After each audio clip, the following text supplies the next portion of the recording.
गुरुर्ब्रह्मा गुरुर्विष्णु गुरुर्देवो महेश्वरः गुरुः साक्षात् परब्रह्म तस्मै श्री गुरवे नमः।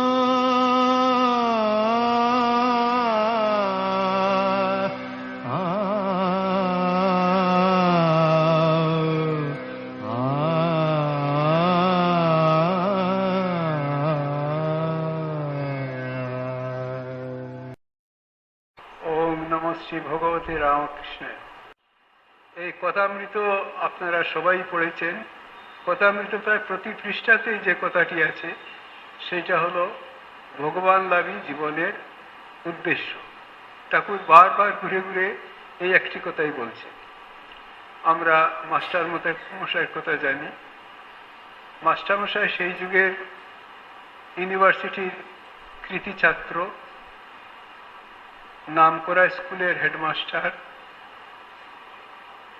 কিন্তু হলে কি হবে, বাড়িতে ঘোর অশান্তি, একেবারেই শান্তি নেই।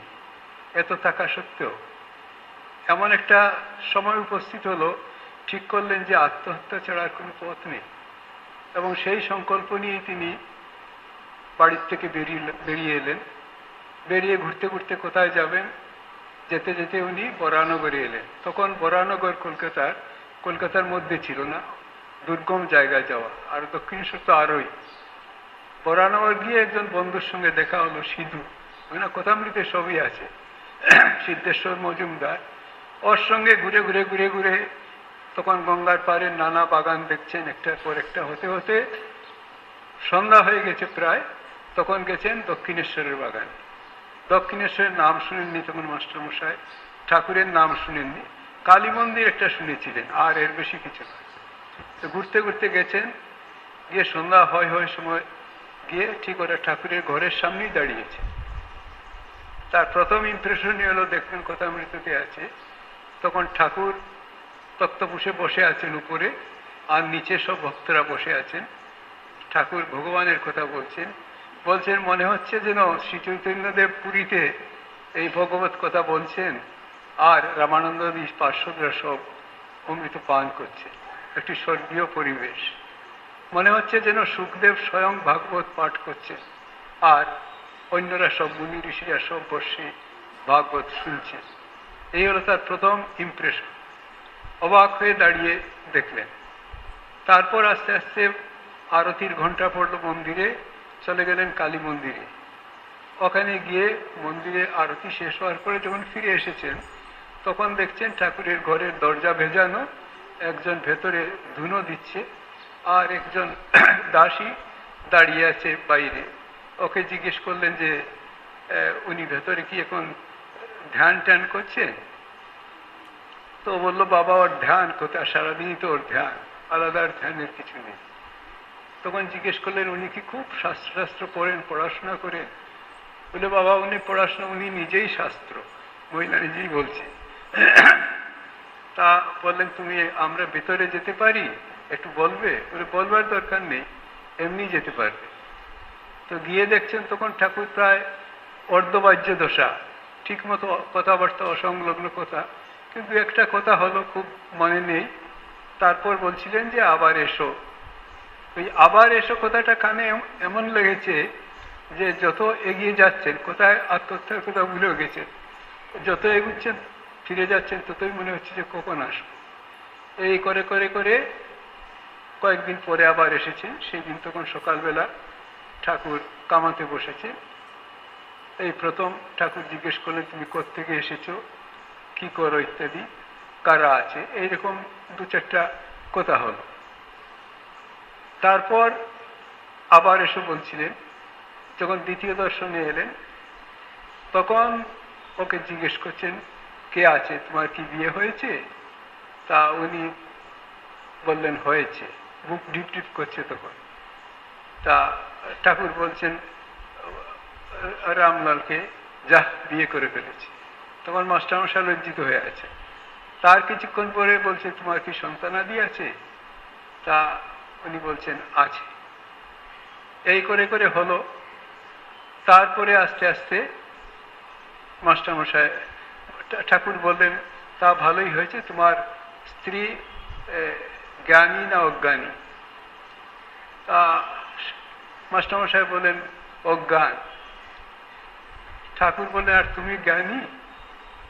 মাস্টারমশাই এতদিনের এই আধুনিক শিক্ষায় শিক্ষিত, তো তার ধারণা ছিল যারা লেখাপড়া জানে তারা হলো জ্ঞানী, আর যারা লেখাপড়া জানে না তারা হলো অজ্ঞানী।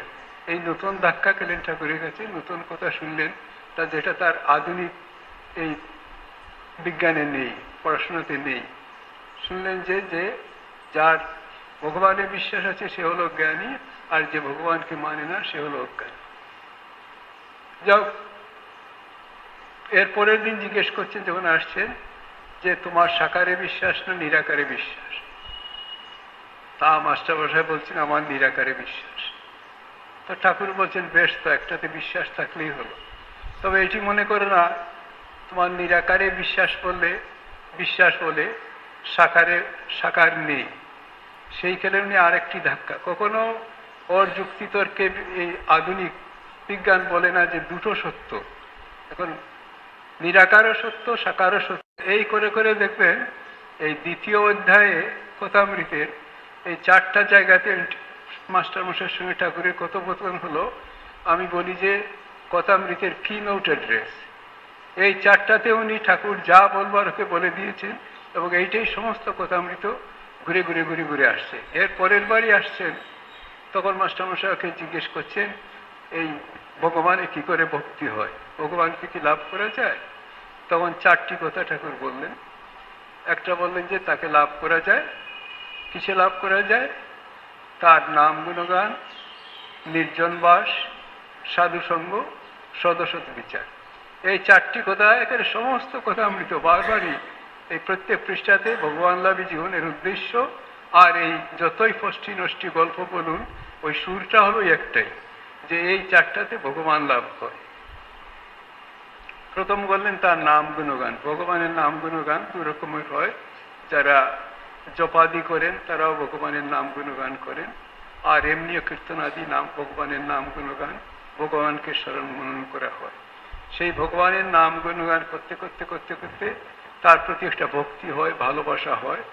তখন বললেন নির্জন বাস। নির্জন বাসের উপরে ঠাকুর বরাবরই খুব জোর দিয়েছে। নির্জন বাস বলতে প্রথম বলেছেন যে হ্যাঁ, যদি সময় সুযোগ করতে পারো, এই বছরে যখন সময় হয় একবার কোথাও গিয়ে নির্জনে সাধন ভোজন করবে, লিটারেলি নির্জনে যাওয়া। তা যদি না হয় তো এই কাছাকাছি কোথাও যাবে, তা যদি না হয় তো নিজের ঘরেই মনে কোণে বনে, বলছে যে মনে কোণে মনে হবে, বনে কোণে হবে, বনে হয়, ঘরেই একটা নির্জনতা করে একটা দিন সপ্তাহে হতো আমি ওই নির্জন বাসের মতো বাড়ির আর কাজকর্ম কিছু করবো না, নির্জনে কাটাবো। এই নির্জন বাস অভ্যাস করতে করতে যখন অভ্যাস হবে তখন আপনার থেকেই নির্জনতা জুটে যাবে। যারা বেশি সময় পান তারা এখনো নির্জন বাস তীর্থাদিতে যান অনেকেই, তবে নির্জন বাসে কি করে সময় কাটাবো সেইটা ভালো করে জেনে গেলে তবে সেটা সফল হয়। অনেকেই সেটা পারেন না, কিন্তু খুব নির্জন বাস আজকাল হয়। তারপরে বলছেন যে নাম গুণগান, নির্জন বাস, সাধুসঙ্গ। সাধুসঙ্গের প্রশংসা শাস্ত্রে খুবই রয়েছে। যারা ধর্মজীবন যাপন করবেন তাদের জন্য সাধুসঙ্গ একান্ত প্রয়োজন। প্রয়োজন এই জন্য ঠাকুর বলছেন এরা হলো আড়কাঠির কাজ করেন। আড়কাঠি মানে হলো এই গঙ্গার থেকে, কলকাতার থেকে নৌকো যখন সমুদ্রে পড়ে তখন অনেক আঁক বাঁক আছে, চর আছে, এইগুলা যারা জানে তারা হলো আড়কাঠি। ওই সমুদ্র পর্যন্ত ওরা নৌকো নিয়ে যায়, এদের খুব ডিমান্ড। এরা অন্যরা জানে না কোথায় গেলে ধাক্কা খাবে, কোথায় নদীতে বেশি জল আছে, কোন দিক দিয়ে যেতে হবে, আড়কাঠি। এই হলো সাধুসঙ্গ। হলো সাধুরা পথ জানেন, কোন দিক দিয়ে যেতে হয়, পথ সড়গড়। এই জন্য বলি সাধুসঙ্গের খুব প্রশংসা। তা এখন প্রশ্ন হলো সাধু পাবই বা কোথায়? আমাদের সাধারণ যে ধারণা, অনেকেই মনে করেন যে এই তো যারা গেরুয়া পরে আমরা আছি তারাই শুধু সাধু, আর কেউ সাধু নয়। কিন্তু তা নয়। বৈষ্ণব শাস্ত্রে একটা কথা আছে, যাহারে হেরিলে হয় কৃষ্ণ প্রেমোদয়, তাহারে বৈষ্ণব বলি জানিও নিশ্চয়।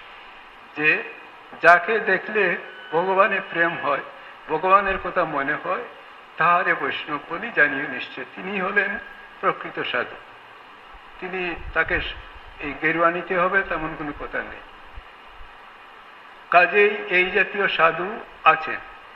আর আমাদের যদি খুব আকাঙ্ক্ষা থাকে, এটা জুটেও যাবে, এটা ঠিক, যদি আমরা আন্তরিকতা থাকে আস্তে আস্তে জুটবে। তাছাড়া বিকল্প শাস্ত্রে এত আছে সাধু সঙ্গে, এই ভাগবত পাঠ করলে শ্রীকৃষ্ণের সঙ্গ হয়, তার পার্শ্বদের সঙ্গ হয়। এই চৈতন্য চরিতামৃত এইসব পাঠ করলে পরে এই সাধু সঙ্গের ফল হয়। কথামৃত, শ্রীরামকৃষ্ণ কথামৃত মনোযোগ দিয়ে পাঠ করলে পরে মনে হয় যে ঠাকুর আমাদের সঙ্গে কথা বলছেন, যদি সেইভাবে পাঠ করা যায়, সাধু সঙ্গই হয়। এই জন্য মহাপুরুষদের জীবনী, মহাপুরুষদের লীলাকথা, এইগুলো কিন্তু সাধু সঙ্গের সমান। তারপরে আছে লীলাস্থলে সাধু সঙ্গ। যেমন এই শ্রীমদর্শন যদি পড়েন তাতে দেখবেন ওর অনেকগুলো খণ্ড আছে। তার মধ্যে যে শ্রীম যখন কাউকে দক্ষিণেশ্বরে নিয়ে যেতেন মাস্টারমশাই, তখন এমন একটা বর্ণনা দিতেন যে ঠাকুর যেন ওখানে আছেন। প্রতিটি গাছপালা উনি বলতেন, দক্ষিণেশ্বরে যেসব গাছপালা আছে এরা ছিল মহাতপস্বী মুনি ঋষি, বহুকাল ধরে ওরা তপস্যা করেছেন, আর অবতারের সঙ্গে থাকবেন বলে ওরা বৃক্ষ হয়ে আছেন। আর উনি প্রত্যেকটি জায়গা, এইখানে ঠাকুর ছিলেন, এইখানে বসতেন, এই করে করে কিন্তু আসলে সাধু সঙ্গ, ঠাকুরের সঙ্গ হয়, সাধু সঙ্গ হয়। আমি পরেও শুনেছি মাস্টারমশায়ের, বীরেশ্বরানন্দ মাস বলতেন যে মাস্টারমশাইয়ের কাছে যাওয়া ছিল খুব কঠিন ব্যাপার শেষের দিকে। উনি চলাফেরা করতে পারতেন না, বাড়িতেই থাকতেন। ওরা মঠ থেকে গেলে, উনি তো মঠে একসময় খুব আসতেন, তো মঠ থেকে গেলেই খুঁটিয়ে খুঁটিয়ে জিজ্ঞেস করতেন, তুমি কোন রুমে থাকো, কোন বিল্ডিংয়ে থাকো, তা তুমি বেরোবার সময় মহাপুরুষ মাস কি করছিলেন। এই এক এক করে খুঁটিয়ে খুঁটিয়ে খুঁটিয়ে খুঁটিয়ে, গোশালাতে কটা গরু আছে, কত দুধ দেয়, এই করে করে তার মঠে আসা হয়। তিনি মঠের স্মৃতিতে তিনি মঠে আসেন। বলছেন যে ওর কাছে যাওয়াটা পরীক্ষা ছিল, একটা সব প্রস্তুত হয়ে যেতে হতো, কোথায় কি আছে না আছে পুঙ্খানুপুঙ্খ, তার মঠ দর্শন হয়। ঠিক সাধু সঙ্গ ঠিক সেইভাবে হয়। আমরা যদি করতে পারি, সাধুর জীবনী পড়তে পারি, অনুধ্যান করতে পারি, সেইটাতে সাধু সঙ্গের বিকল্প নিশ্চয়ই হবে। আর সদসৎ বিচার, সদসৎ বিচার আমরা প্রথম থেকেই, এই যুগে মানুষ বরং আমাদের চেয়ে অনেক বেশি এই ব্যাপারে সচেতন। ছেলেমেয়েরা যে পড়াশোনা করে প্রথম থেকেই ঠিক করে কোন লাইন ধরলে তার ফিউচার ভালো হবে, ভবিষ্যৎ উজ্জ্বল হবে, ঠিক সেইভাবে লাইন ধরবার চেষ্টা করে, মানে বিচার করে কোনটা ভালো কোনটা মন্দ। ঠিক এইরকম যারা ধর্মজীবন যাপন করবেন তাদেরও ওই বিচার করে ঠিক করতে হবে যে আমি কোনটা নিলে ভালো হবে, কোনটা নিলে মন্দ হবে। এই বিচার অহরহ যদি সঙ্গে না থাকে তাহলে আমরা ঠকে যাব। এই চারটা নিয়েই আস্তে আস্তে আমাদের সাধারণ জীবন, আমাদের ধর্মজীবন চলবে। তার মধ্যে অনেক বাধাবিঘ্ন আছে।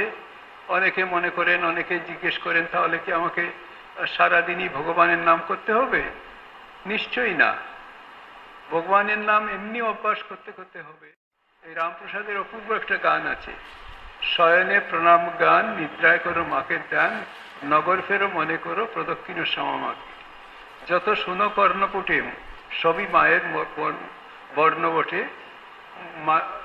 কালী 50 বর্ণময়ী বর্ণবর্ণের উপধরে। মানে দিনের সমস্তটি কাজ। শয়নে প্রণাম গান, আমি ঘুমোচ্ছি, মনে হচ্ছে যেন আমি চিন্তা করছি যেন আমি মাকে প্রণাম করছি। নিদ্রায় করো মাকে ধ্যান, এই যখন ঘুমোচ্ছি ঘুমানোর সময়তে যেন আমি মায়ের ধ্যান করছি। আর নগর ফেরো মনে করো প্রদক্ষিণ সমামাকে, আমরা কাজ কর্ম অফিসে যাই, বাজারে যাই, তখন মনে যদি করি যে আমরা মাকে প্রদক্ষিণ করছি। এই 24 ঘন্টা যাকে বলে প্র্যাকটিক্যাল বেদান্ত, আমাদের এই দৈনন্দিন কাজকর্মকে স্পিরিচুয়ালিটিতে কনভার্ট করা, সেই দৃষ্টিভঙ্গি দিয়ে আস্তে আস্তে আসতে পারে। আর অদ্ভুত বলছেন, যত শোনো কর্ণপুটে সবই মায়ের বর্ণ বটে। আমাকে কেউ প্রশংসা করলো, ভালো বললো, সেটাও মায়ের, আর যে আমাকে মন্দ বললো সেটাও মায়ের মন্ত্র। দুটোই, মানে আমরা কটুকতা সহ্য করবার ক্ষমতা, ওইটাকেও আমরা মানে কনভার্ট করতে পারি স্পিরিচুয়ালিটিতে। অদ্ভুত গানটা। আগে সাধকদের গান, এই জন্য সাধকদের গানে একটা রেশ থাকে, মানে গাওয়ার পরে ধ্যান করবার ইচ্ছা হয়, মনে হয় প্রতিটি এদের অনুভূতির থেকে। তো এটা অপূর্ব, এটা হলো প্র্যাকটিক্যাল বেদান্তের অপূর্ব দৃষ্টান্ত হলো এই গানটা। আমি সারাদিন যা করি না কেন সেটাই মায়ের জন্য করি, মায়ের মাকে চিন্তার মধ্যে মধ্যমণি মা, তাকে কেন্দ্র করে আমরা ঘোরাফেরা করি। এই হলো আমরা তো যে জগতে বাস করি, যে সমাজে বাস করি, যে যুগে বাস করি, আমরা তো আগের মতো সব ছেড়ে জঙ্গলে যেতে পারবো না। আমাদের থাকতে হবে এইখানেই থাকবো। তাহলে আমরা কি করে এগুবো আধ্যাত্মিক পথে? এই হলো পথ। আর এই পথ মা 34 বছর ধরে এই সংসার করে দেখিয়ে দিয়ে গেছেন এটা সম্ভব। ঠাকুর ততটা করেননি যতটা বলেছিলেন, করার সুযোগ হয়নি। স্বামীজিও খুব বেশি করার সুযোগ হয়নি। কিন্তু মাকে একের এই সমাজে থেকে আমরা মাকে, যে সময়কার কথা মাকে জানি বেশি করে, সেই সময়টাতে মা ইচ্ছা করলে ওই জয়রামবাটিতে ওই রকম কষ্ট করে না থেকে উনি এই কলকাতাতে সারা জীবন থাকতে পারতেন। ততদিনে তার অনেক সঙ্গতি সম্পন্ন ভক্ত হয়ে গেছে। আর সাধু সন্ন্যাসীদের মধ্যে বিদ্বান বুদ্ধিমান সব চারদিকে মায়ের শিষ্য, তা তিনি রাজরানী হয়ে থাকতে পারতেন, কিন্তু তিনি ছাড়েননি। তিনি ওই জয়রামবাটিতেই ছিলেন, এবং একটি লোককে যারা ছিল তার সঙ্গে কাউকে সরানো নেই। তিনি কটুকতাও বলেন। কার জন্য? ওই স্বামী প্রেমানন্দজির একটা চিঠিতে আছে, এটা আমাদের জন্য। আমরা যাতে এই দেখে চলতে পারি সংসারে। আমরা তো সংসার ছাড়তে পারবো না, কিন্তু সংসারে কাজ কর্ম সবকিছু যদি এই দৃষ্টিভঙ্গি নিয়ে চলি, তাহলে আমাদের ধর্মজীবন যাপন করা হবে। আসল কথা হলো আমরা সংসারে থাকবো, অথচ কি করে ধর্মজীবন যাপন করব, সেইটাই হলো বড় কথা। এই জন্য অনেকে প্রশ্ন করেন, আমাকে কি 24 ঘন্টা জব করতে হবে? আমাকে কি একবেলা করলে হবে না? এই একবেলা দুবেলা কিচ্ছু নেই, 24 ঘন্টাই হবে এই সাধনার স্বামী।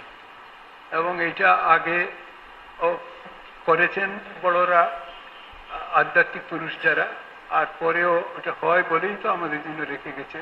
তাদের মতো হয়তো আমরা হব না, কিন্তু আমরা চেষ্টা করলে নিশ্চয়ই আমরা হব, তার মধ্যে কোনো ভুল নেই। আমাদের আরেকটা জিনিস হয় যেটা খুব কমন আমাদের, তাতে অহংকারও আসে কিছুটা, আর আমরা ঠকে যাই নিজেরা। যে আমরা মনে করি এই যে যতক্ষণ আমরা জপদান করলাম, ভালো সদ্গ্রন্থাদি পাঠ করলাম, ততক্ষণই আর অধ্যাত্ম সাধনা হলো, আর বাকি সময়টা ওয়েস্টেজ হলো। কখনো নেই। এই রিলিজিয়াস লাইফে, মানে আধ্যাত্মিক জীবনে মাঝে কোনো ফাঁক নেই, কোনো যে এইটা আধ্যাত্মিক আর ওইটা জাগতিক, কখনো না। সব গুণাই হয়ে গিয়ে আধ্যাত্মিক হবে। তা যদি না হয় তো কোনো সময় আমরা পৌঁছাতে পারবো না কোনো জায়গাতে। কারণ আমাদের এই যে বলে দিয়েছে প্রথমেই, ঈশ্বর লাভই মনুষ্য জীবনের উদ্দেশ্য। এই ভগবান লাভ যদি হয়ে থাকে, তো বিরতি হলে ততটাই আমি পেছনে পড়ে যাব। সেইটা আস্তে আস্তে আস্তে আস্তে চেষ্টা করলে তখন হতে পারে।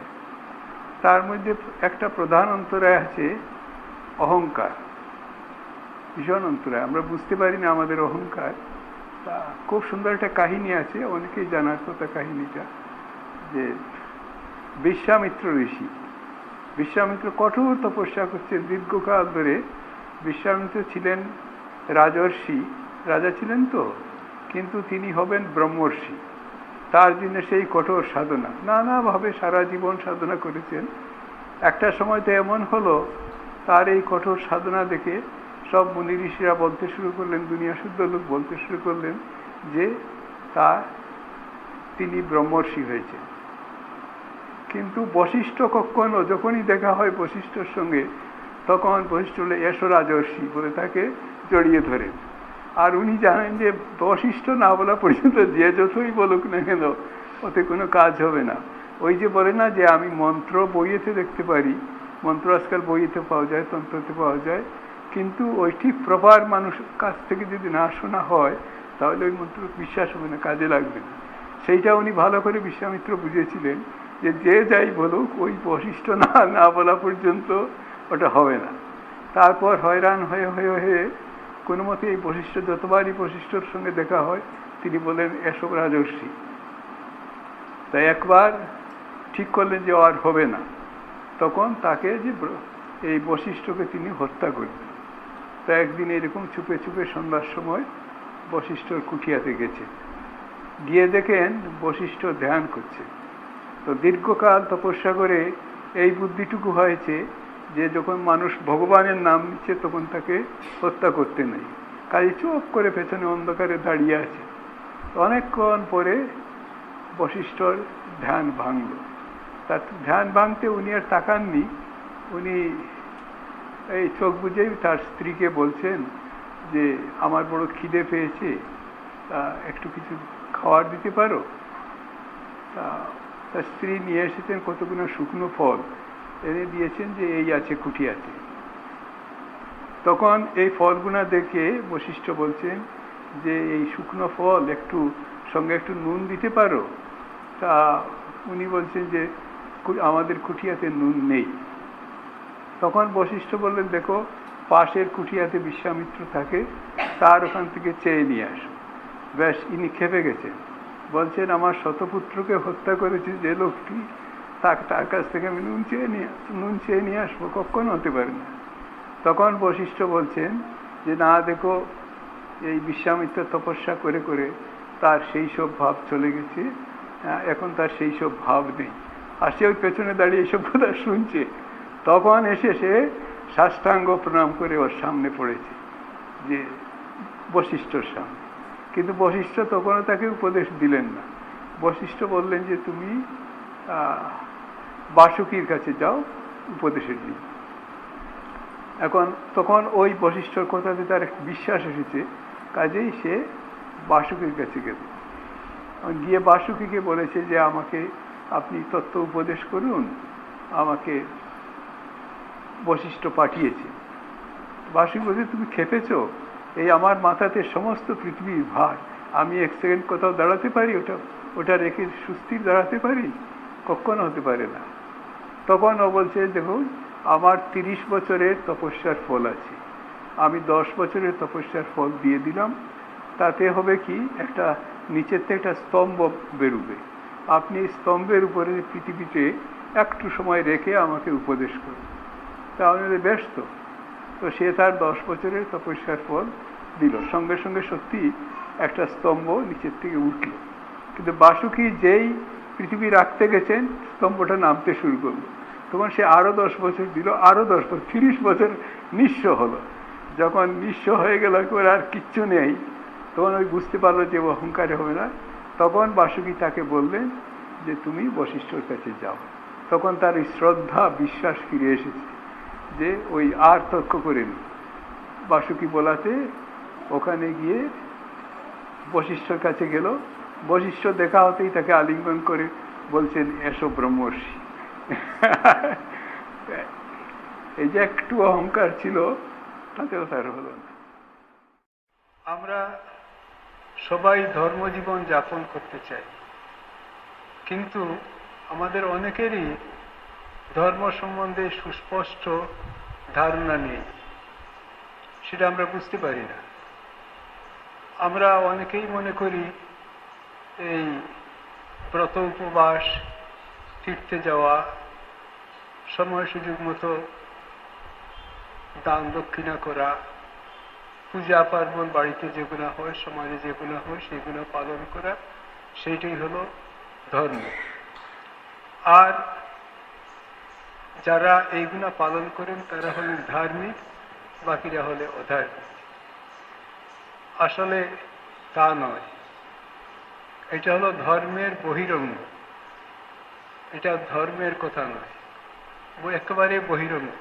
স্বামীজি খুব মজা করে এই কথাটি একটা গল্পের মাধ্যমে বলেছেন, সবাই পড়েও থাকবেন হয়তো, ভাববার কোথাতে আছে। বলছেন একটা জায়গাতে গেছি, দেখছি বহু লোক একটা মন্দিরের দিকে ছুটছে, আমিও সঙ্গে গেলাম। গিয়ে দেখি যারা মন্দিরের দিকে ছুটছে তাদের মধ্যে খুব অল্প লোকই মন্দিরের ভেতরে যাচ্ছে এবং ভেতরে যে দেবতা আছেন তাকে পুজো দিচ্ছে। এই বাইরেতে একটু ফুল টুল ছড়িয়ে দিল, আর মন্দিরের বাইরে দরজার কাছেই এক দেবতা আছেন, সেইখানে হুমড়ি খেয়ে সব পড়ছে পুজো দেওয়ার জন্য, ভিড়। তা আমি জিজ্ঞেস করলাম এক ভদ্রলোককে, কি ব্যাপার? সে বলল যে ভেতরের দেবতাকে আপনি পুজো করলেও চলবে, না করলেও চলবে, আর পুজো করলে একটু ফুল টুল দিয়ে দিলে হবে। বাইরের যে দেবতা আছেন তিনি হলেন জীবন্ত দেবতা, তাকে যদি পুজো না করেন তো এই সমাজে থাকতে পারবেন। তো তিনি জিজ্ঞেস করলেন যে বাইরের দেবতার কি নাম? লোকটি বলল, ইনি হলেন লোকাচার। এই লোকাচার সর্বস্ব আমাদের ধর্ম। স্বামীজি বহু জায়গাতেই এই নিয়ে ঠাট্টা করেছে। আমরা মনে করি লোকাচারটাই ধর্ম। তা শঙ্করাচার্য একটা স্তোত্রতে আছে, কুরুতে গঙ্গা সাগর গমনম ব্রত পরিপালনম অথবা দানম জ্ঞানবিহীনে সর্বমনেন মুক্তির নভবতী জন্মসতেন। কুরুতে গঙ্গাসাগর। গঙ্গাসাগর এক সময় ছিল সবচাইতে বিপদসংকুল তীর্থ, কারণ ওটা হলো সুন্দরবনে, আর ভীষণ বাঘ ছিল তখন। সেই জন্য একটা কথাই আছে, সব তীর্থ বারবার, গঙ্গাসাগর একবার। মানে মানুষ যেত, জেনে যেত যে আমি ফিরে আসবো না। সে বলছেন কুরুতে তুমি গঙ্গাসাগরেই যাও, আর ব্রত পরিপালন, তুমি ব্রতাদি যতই পালন করো আর দানাদি যতই করো, যতক্ষণ পর্যন্ত তোমার জ্ঞান না হচ্ছে ততক্ষণ পর্যন্ত তোমার মুক্তি হবে না। জ্ঞান মানে হলো আত্মজ্ঞান। আত্মজ্ঞানে আমরা সাধারণ কোথায় যা বলি ভগবান লাভ, সেইটা না হওয়া পর্যন্ত মুক্তি হবে না। এই লোকাচার হলো একেবারে বহিরঙ্গ। একটা সময় ছিল সেইটা নিয়ে আমরা মেতেছিলাম, ঠিক বুঝতে পারতাম না যে কোনটা ধর্ম কোনটা না। কাজে জ্ঞান লাভ করতে গেলে প্রথমেই হলো ত্যাগ। ত্যাগ মানে আসক্তি ত্যাগ। আমরা যারা চাকরি করেন তারা কর্মক্ষেত্রে উন্নতির জন্য, পদোন্নতির জন্য প্রচুর ত্যাগ করতে হয়, পরিশ্রম করতে হয়। সংসার ঠিকমতো সবার সঙ্গে দেখা সাক্ষাৎ হয় না, পরিশ্রম করতে হয়, সময় অসময় বাইরে থাকতে হয়। এই ত্যাগ করেন বলে পরে তার শক্তি উন্নতি হবে। যারা ব্যবসা বাণিজ্য করেন তাদের আরো বেশি, খাওয়া দাওয়ার সময় নেই, সমস্ত দিন রাতই ব্যস্ত, ঘোরাঘুরি করতে হয়। এই তাতে সংসারটা পেছনে পড়ে, মানে সবার সঙ্গে ঠিকমতো ব্যবহার করতে, সবার সঙ্গে দেখা সাক্ষাৎ হয় না। কিন্তু এই ত্যাগটুকু করেন বলে ওরা বিজনেসে সাকসেসফুল হতে পারে। ঠিক সেই রকম ছাত্ররাও, যারা ভালো ছাত্র, ভালো রেজাল্ট করতে চায়, ভালো জায়গাতে পড়তে চায়, তাকেও কম্পিটিশনের জন্য রাত জেগে পড়তে হয়, বন্ধু বান্ধবের সঙ্গে আড্ডা কমে যায়, বাইরে যেতে পারে নিজের থেকেই। এইসব ত্যাগ, এগুলোও ত্যাগ। কিন্তু সেইটা হলো আমরা যে ত্যাগের কথা বলছি, আমরা বলছি ভগবানের জন্য কিছু কিছু আসক্তি ত্যাগ করলে আস্তে আস্তে এটা অভ্যাসে পরিণত হয়। আমরা একসঙ্গে বাস করা অনেক সময় হয় না, মনোমালিন্য হয়, একসঙ্গে বাস করতে পারি না।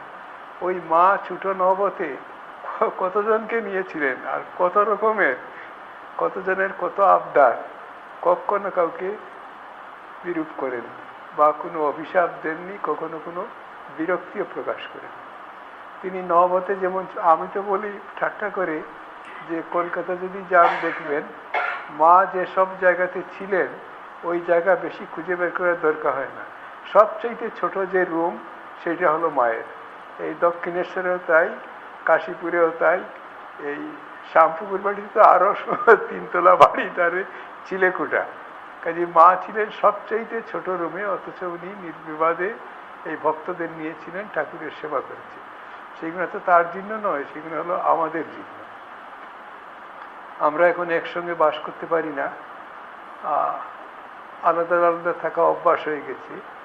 আমাদের সমাজে সেইটা ছিল না। আমাদের সমাজে আমরা সবাইকে নিয়ে একসঙ্গে থাকবো, এটাই বরাবরের সমাজ ছিল। কিন্তু এই বদলেছে, কালের গতিতেও বদলেছে কিছুটা, কিছুটা হয়তো প্রয়োজনেও বদলেছে, কিন্তু তার মধ্যে যতটা সম্ভব ধরে রাখা গেলে শান্তি অনেক বেশি। যদি একসঙ্গে 5 জন থাকি তো বেশি ট্রেনিং দরকার হয় না, একজনে আরেকজনকে দেখে দেখেই আমরা অনেক গুণাবলী অন্যটা নিতে পারি, এটা একটা কম কথা না। তারপরে অজান্তেই এই বাড়িতে ছোট ছেলে মেয়ে থাকলে তাদের দেখাশোনা এমনি হয়, কেউ না কেউ বড়রা থাকেন, এইসব সারাদিনই হয়, আলাদা করে এতটা হতে হয় না। যে আমরা যতটা সম্ভব সেইটা ধরে রাখলে আমাদের পক্ষে ভালো। আর তার ধরে রাখা সম্ভবই সেইটা মা দেখালেন যে হ্যাঁ, এই দৈনন্দিন কর্মের সঙ্গে ধর্মের সম্বন্ধ একটা আলাদা করে নয়, একসঙ্গে। ঠাকুর যেমন এক কথায় বললেন সত্যি নতুন যুগের যে ঈশ্বর লাভ জীবনের উদ্দেশ্য, আর ওই স্বামীজি যেটা বললেন মানুষের সেবা করা, এইটাও একেবারে নতুন বেদান্ত, যাকে বলে প্র্যাকটিক্যাল বেদান্ত, ইংরেজিতে কখনো বলে নিয় বেদান্ত। সেই বেদান্ত কিন্তু স্বামীজি বললেন, করলেন মা, সারা জীবনই করে দেখিয়ে গিয়েছে শেষ পর্যন্ত। আর তা না হলে আমরা শুধু জঙ্গলে গিয়ে জবদান করবো, সেটা আমাদের পক্ষে সম্ভবও না, আমরা সেই জাতীয় অধিকারীও না, আর সেই জাতীয় সুযোগও নেই। ওই সংসারের থেকেই হয়, সেটা আগের থেকেই ছিল, কিন্তু বহুদিন করা হয়নি। এরা এসে নতুন করে দেখালেন যে এই সংসারের থেকেই সমস্ত ধর্মকর্ম একসঙ্গে হবে, তাতে সংসার ভালো হবে, সংসার কাজকর্ম আরো অনেক আগের চেয়ে অনেক ভালো হবে। আচ্ছা,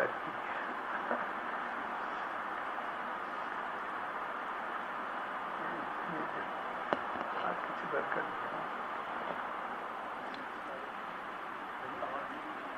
না, আর কিছু নেই। আমি প্রথমে এরা এসছেন, মেয়ে ভক্তরা বেশি সেগুলো দেখে মনে হলো যে ওরাই তো সংসার চালান, আর সংসারের শান্তি বেশিরভাগ নির্ভর করে এদের উপর,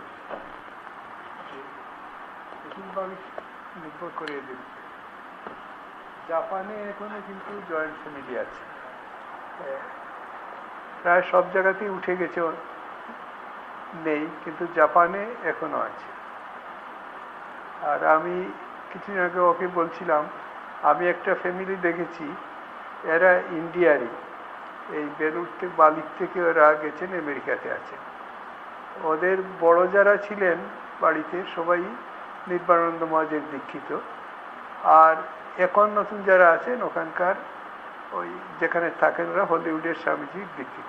আমি ওদের বাড়িতে গেছিলাম, প্রায় 14-15 জন লোক। ও দেশে দুজন একসঙ্গে থাকে না, কিন্তু ওরা একটা বাড়িতেই আছেন, ঠিক যেমন ছিলেন এই দেশের বাড়িতে, এখানে বালিতে ছিলেন, ঠিক সেইভাবে আছেন। আর খাওয়া দাওয়া একসঙ্গেই করেন, প্রত্যেকের রোজগার আলাদা আছে, প্রত্যেকেই রোজগার করেন, বিভিন্ন কাজ করেন, কেউ যে টাকা পয়সা নেই তা নয়, কিন্তু ওইটুকু একটা আছে যে ওরা খাওয়া দাওয়া একসঙ্গে করেন, একসঙ্গে থাকেন, বাস করেন। বলে আমরা থেকে থেকে ওখানে দেশে অভ্যাস হয়ে গেছে, এটা নতুন জিনিস, আমাদের শিখবার মতো। আমাদের এখন ওই একজন ছাড়া থাকতে পারে না, ওরা বেশ আছেন। আরেকটা ফ্যামিলি উনি জানেন, ওই বিচিত্রবাবুদের ফ্যামিলি, মানে কত লোক সংখ্যা ওদের বাড়িতে জানা নেই, জনা 50 হয়তো ওই বাড়িতেই থাকেন, আর ছড়িয়ে ছিটিয়ে নানা দেশে আছেন ওদের লোকজন, কিন্তু এখনো ওই জয়েন্ট ফ্যামিলি। আমি একবার জিজ্ঞেস করেছিলাম যে ওদের বড় যিনি, তাকে জিজ্ঞেস করে আপনার কি করে সম্ভব হয় ওইটা, যে এত বড় ফ্যামিলি? উনি বলে কিছুই না মহারাজ, ওই বড়রা একটু মাথা নুয়ে থাকলেই সব ঠিক থাকে। বড়রা ঠিক একটু মাথা নিয়ে সহ্য করতে পারলে আর কোনো হাঙ্গামা নেই। বাড়িতে গেলে বুঝাই যায় না কে ছোট কে বড়। আমি অনেকবার গেছি, আমরা, তিনিও গেছেন, যে ওই বলছেন যে বড়রা একটু মাথা নিচু করে থাকলে আর কোন বাড়িতে হাঙ্গামা নেই, তাকে একটু সহ্য করতে হবে।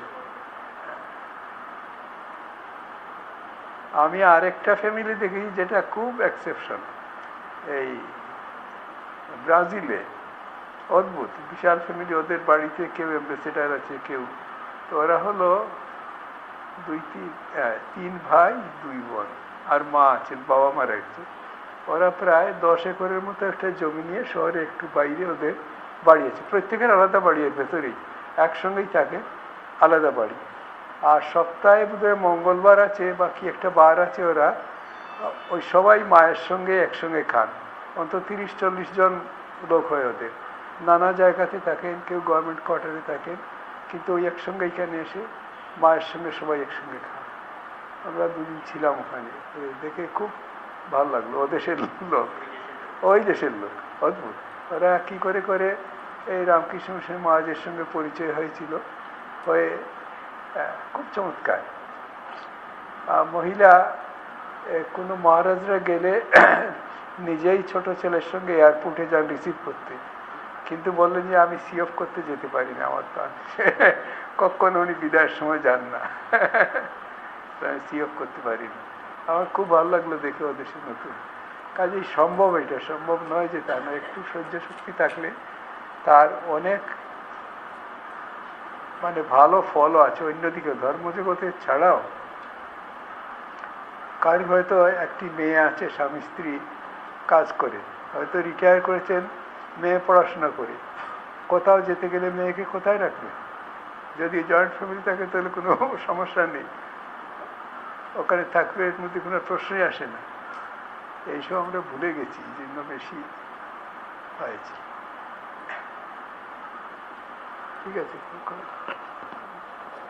এখন ওরা বলবে না না,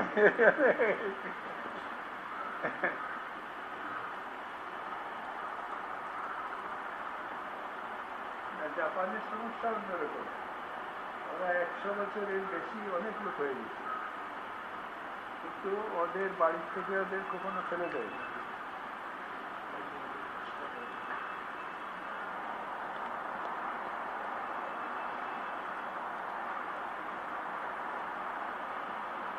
জাপানের সমস্যা অন্যরকমের, ওদের 100 বছরের বেশি বেঁচে আছেন অনেক লোক।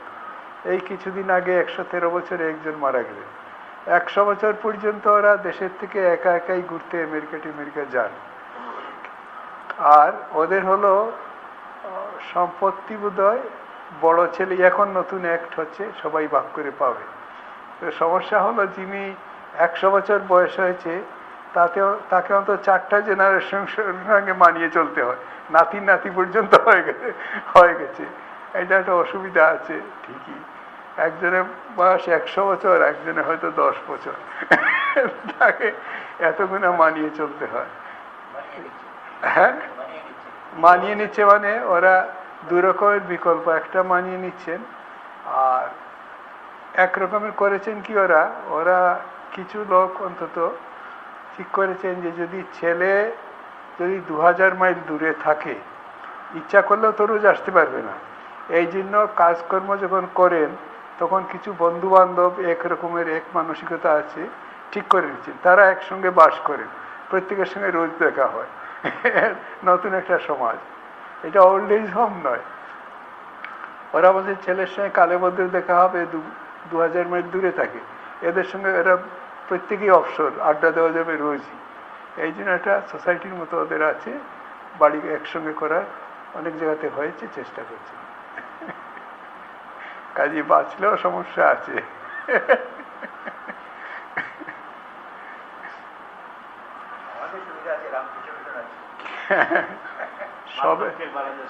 বার্ধক্যে বাড়ানি সবের নেই। তাছাড়া এই যদি মানসিক প্রস্তুতি না থাকে তাহলে আমরা তো নির্জন বাসের অভ্যাস করিনি। এই যে ঠাকুর বারবার বলছে নির্জন বাস, তখন বাস্তবে দেখেছি অনেকেই পারেন না।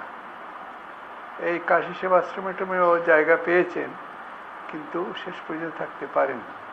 ওই যে নির্জন বাস, একা থাকা, এইসব অভ্যাস করেনি তো, প্রথম থেকে এটা অভ্যাস করলে তবে আস্তে আস্তে আস্তে আস্তে হতে পারে নিরালম্বর। যে আমাকে কেউ সাহায্য করবে না, আমার কেউ নেই, এইসব ভাব ভালো করে মনকে ঢুকাতে হবে। যদি পাই কোনো কিছু, কারো সাহায্য, এটা পাও, এইসব ভাব যদি ঠিক হয়ে যায়, তখন আমার পাওনা কিছু নেই, তাহলে সহজ হয়, নাহলে অসুবিধা। এই জন্য ওল্ড এজ হোমে যারা আছে সবাই যে মনের আনন্দে আছে তা নয়, যারা এইসব প্রস্তুতি আছে তাদের কোনো সমস্যাই নেই। বিশেষত কাশীতে ঠাকুর বাড়িটার সঙ্গে রয়েছে তো, প্রতিদিনই পাঠ আলোচনা ওখানে প্রত্যেক দিন সন্ধ্যার সময় হয়। আর এই উৎসবাদি লেগেই আছে। কাজে যারা ভক্ত, যারা এইসব মানসিক করছে, তাদের পক্ষে খুব সুবিধা। বেলুড় মঠের ইতিহাস আপনারা সবাই পড়েছেন।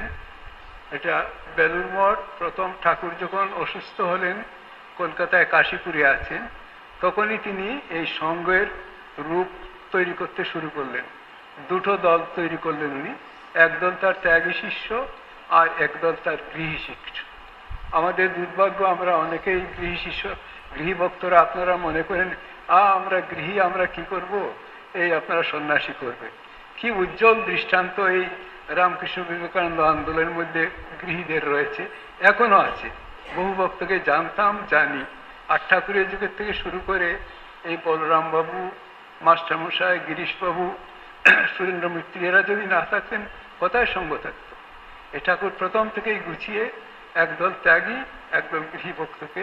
এবং স্বামীজি সেইটা দেখবেন, স্বামীজি যখন 1897 খ্রিস্টাব্দে এই বলরাম বাবুর বাড়িতে রামকৃষ্ণ মিশন প্রথম গঠন করেন, তিনি এই এপিল প্রথম করছেন যে আপনারা যার নাম করে সংসার করেন, আর আমরা যার নাম করে সন্ন্যাসী হয়েছি তার নামেই সঙ্গ হবে, আর এই মহৎ কাজে আপনারা আমাদের সহায় হোক, মানে হাতে হাত মিলিয়ে কাজ করব।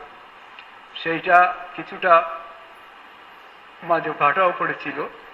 1980-তে যারা কনভেনশন অ্যাটেন্ড করেছেন বা পরে বক্তৃতাদি পড়েছেন, দেখবেন বীরেশ্বরানন্দ মহারাজ প্রথম দিনেই একেবারে পরিষ্কার করে দিয়েছেন, বলছেন এরা সবাই দুই সঙ্গভুক্ত।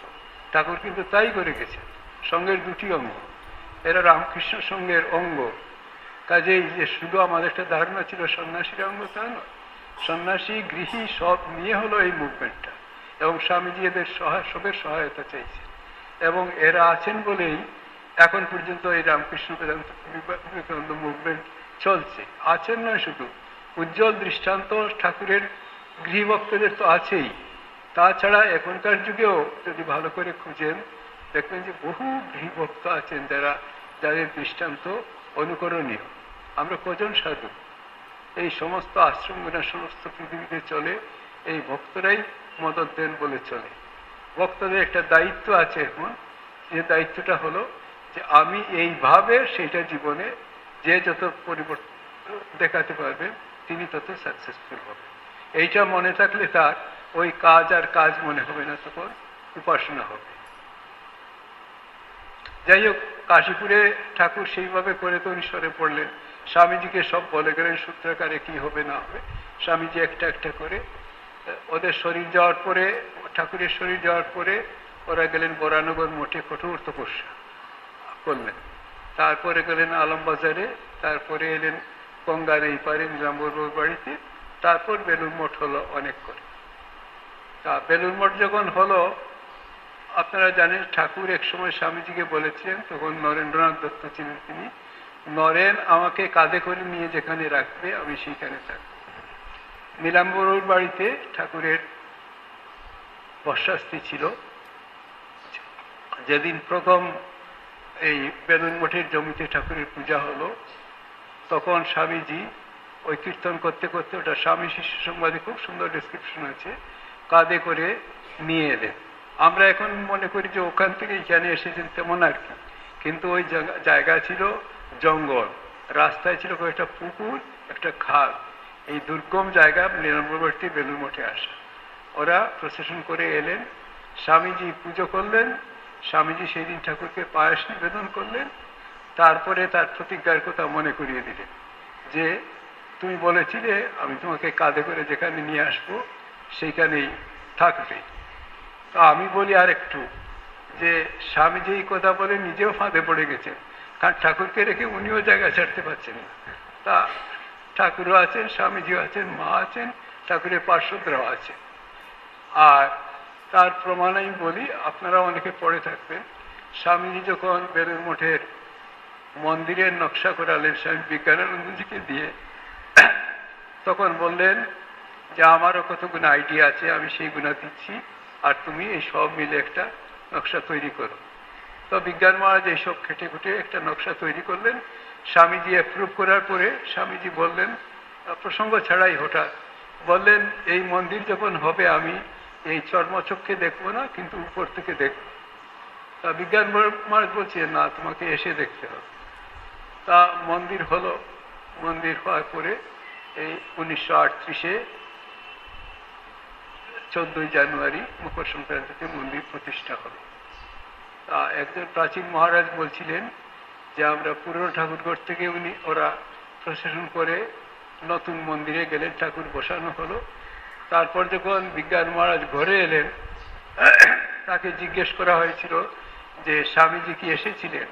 উনি বলছেন স্বামীজি এসেছিলেন, অন্যান্য গুরুভাইরাও এসেছিলেন, উনি তো আর কাব্য করতে বলেননি। কাজেই এরা সব এই জায়গাতে আছে, এটা মহাতীর্থ আমার। তাছাড়া পরবর্তীকালেও এই কেউ কেউ, আমি কারোর মুখ থেকে সোজা শুনি যে আমরা ঠাকুরকে ওখানে দেখেছি, স্বামীজিকে দেখেছেন, এবং এখানে যে ঠাকুর আছেন সেইটা, সেই বিশ্বাসে এটা ঠিকই আছে, ঠাকুরের কথা খেলাপ হওয়ার কোনো কারণই নেই। আর তা না হলে এতদিন এইভাবে থাকতো না। কাজে ঠাকুরও আছেন।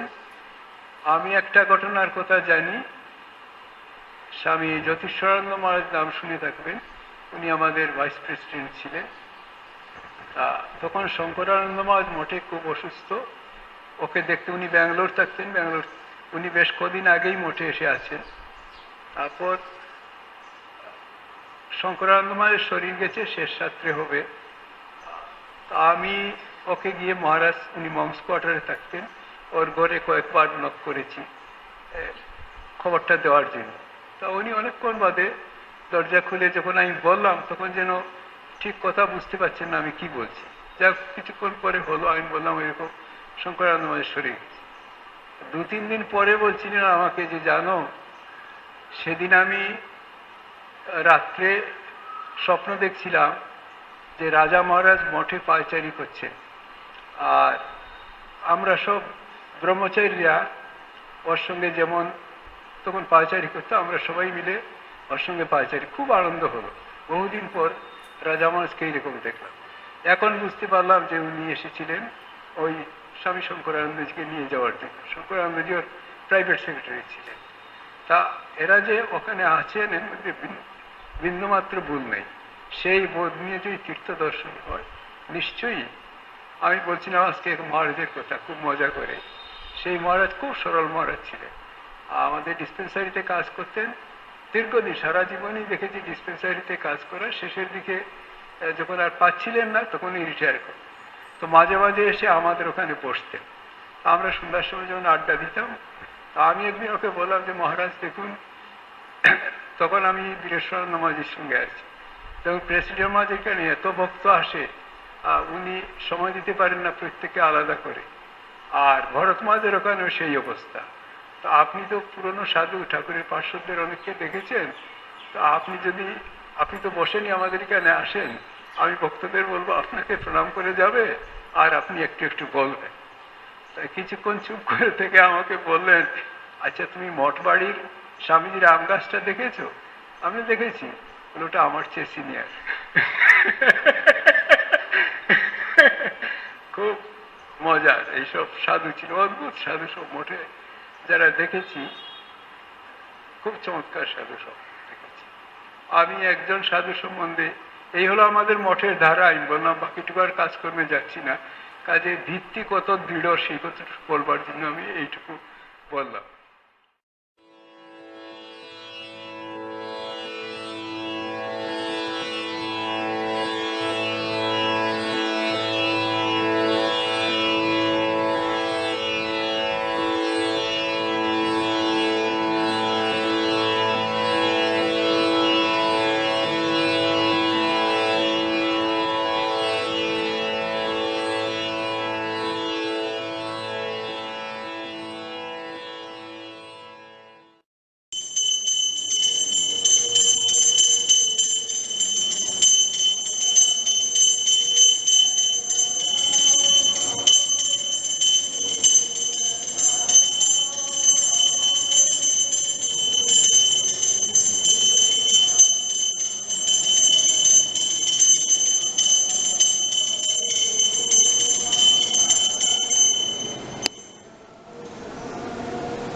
আমাদের সঙ্গে যারা প্রেসিডেন্ট হয়েছেন বা ভাইস প্রেসিডেন্ট হয়েছেন তাদের সম্বন্ধে এই কম বেশি ভক্তরা সবাই, সাধুরা সবাই কিছু কিছু জানেন। বিশেষ করে যারা গত হয়েছেন, শরীর গেছে, তাদের শরীর যাওয়ার পরে বেলুড় মঠ থেকে ছোট্ট একটা জীবনী পুস্তিকা বরাবরই বেরোয়, তাতেও কিছু কিছু সংবাদ আছে তাদের সম্বন্ধে। আর এমনিও মুখে মুখে ছড়িয়ে পড়ে অনেক সংবাদ। কিন্তু তাছাড়া বহু সাধু ছিলেন এবং আছেন যাদের আমরা বলি পর্দার আড়ালে। তাদের ত্যাগপূর্ণ জীবন, তাদের আধ্যাত্মিকতা, সাদাসিধা চলাফেরা এই সঙ্গের ঐতিহ্যকে বহুগুণে ঐশ্বর্যান্বিত করেছে। স্বাভাবিকভাবেই তাদের পরিচিতের পরিধি খুবই সীমাবদ্ধ, বহু লোকের সঙ্গে তাদের পরিচয় নেই, কিন্তু তাদের ইম্প্যাক্ট আমরা দেখেছি, এখন আরও বেশি অনুভব করি যে কত বেশি। আমি সেই জাতীয় দু একজন সাধু সম্বন্ধে একটু একটু বলবার চেষ্টা করব। তারা কেউ প্রেসিডেন্ট বা ভাইস প্রেসিডেন্ট কেউ ছিলেন না।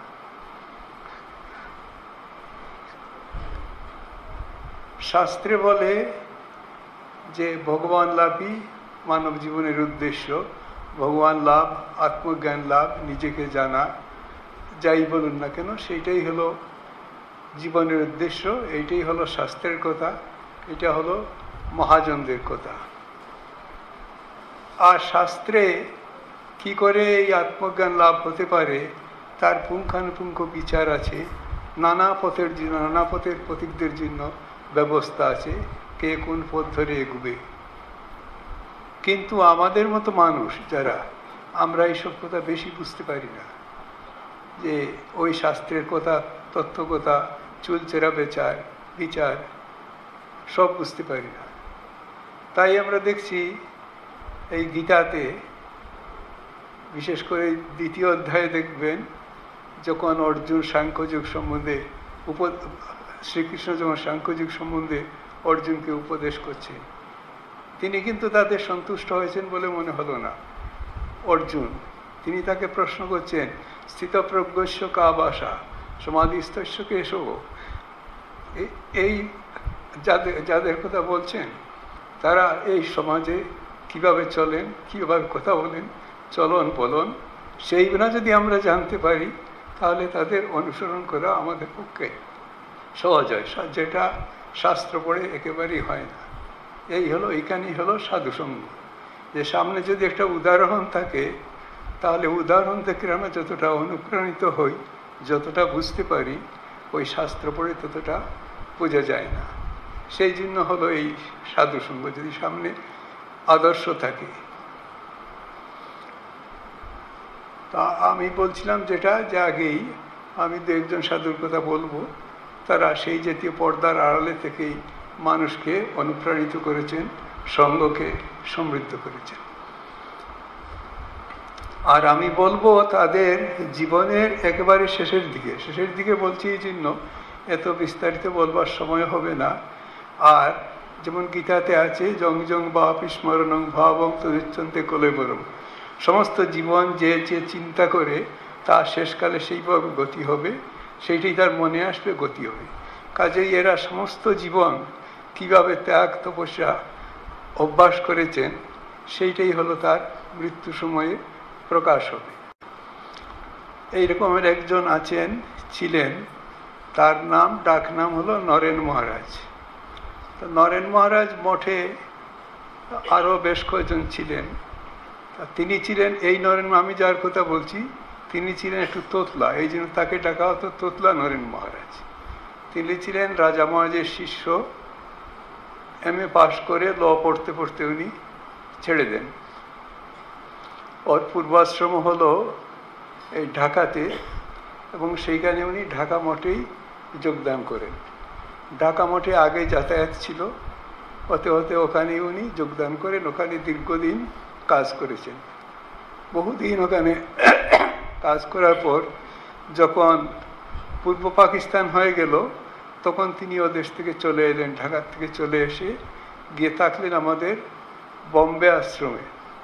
বম্বে আশ্রমে ছিলেন, আপনারা নাম শুনে থাকবেন, স্বামী সম্বুদ্ধানন্দ মহারাজ।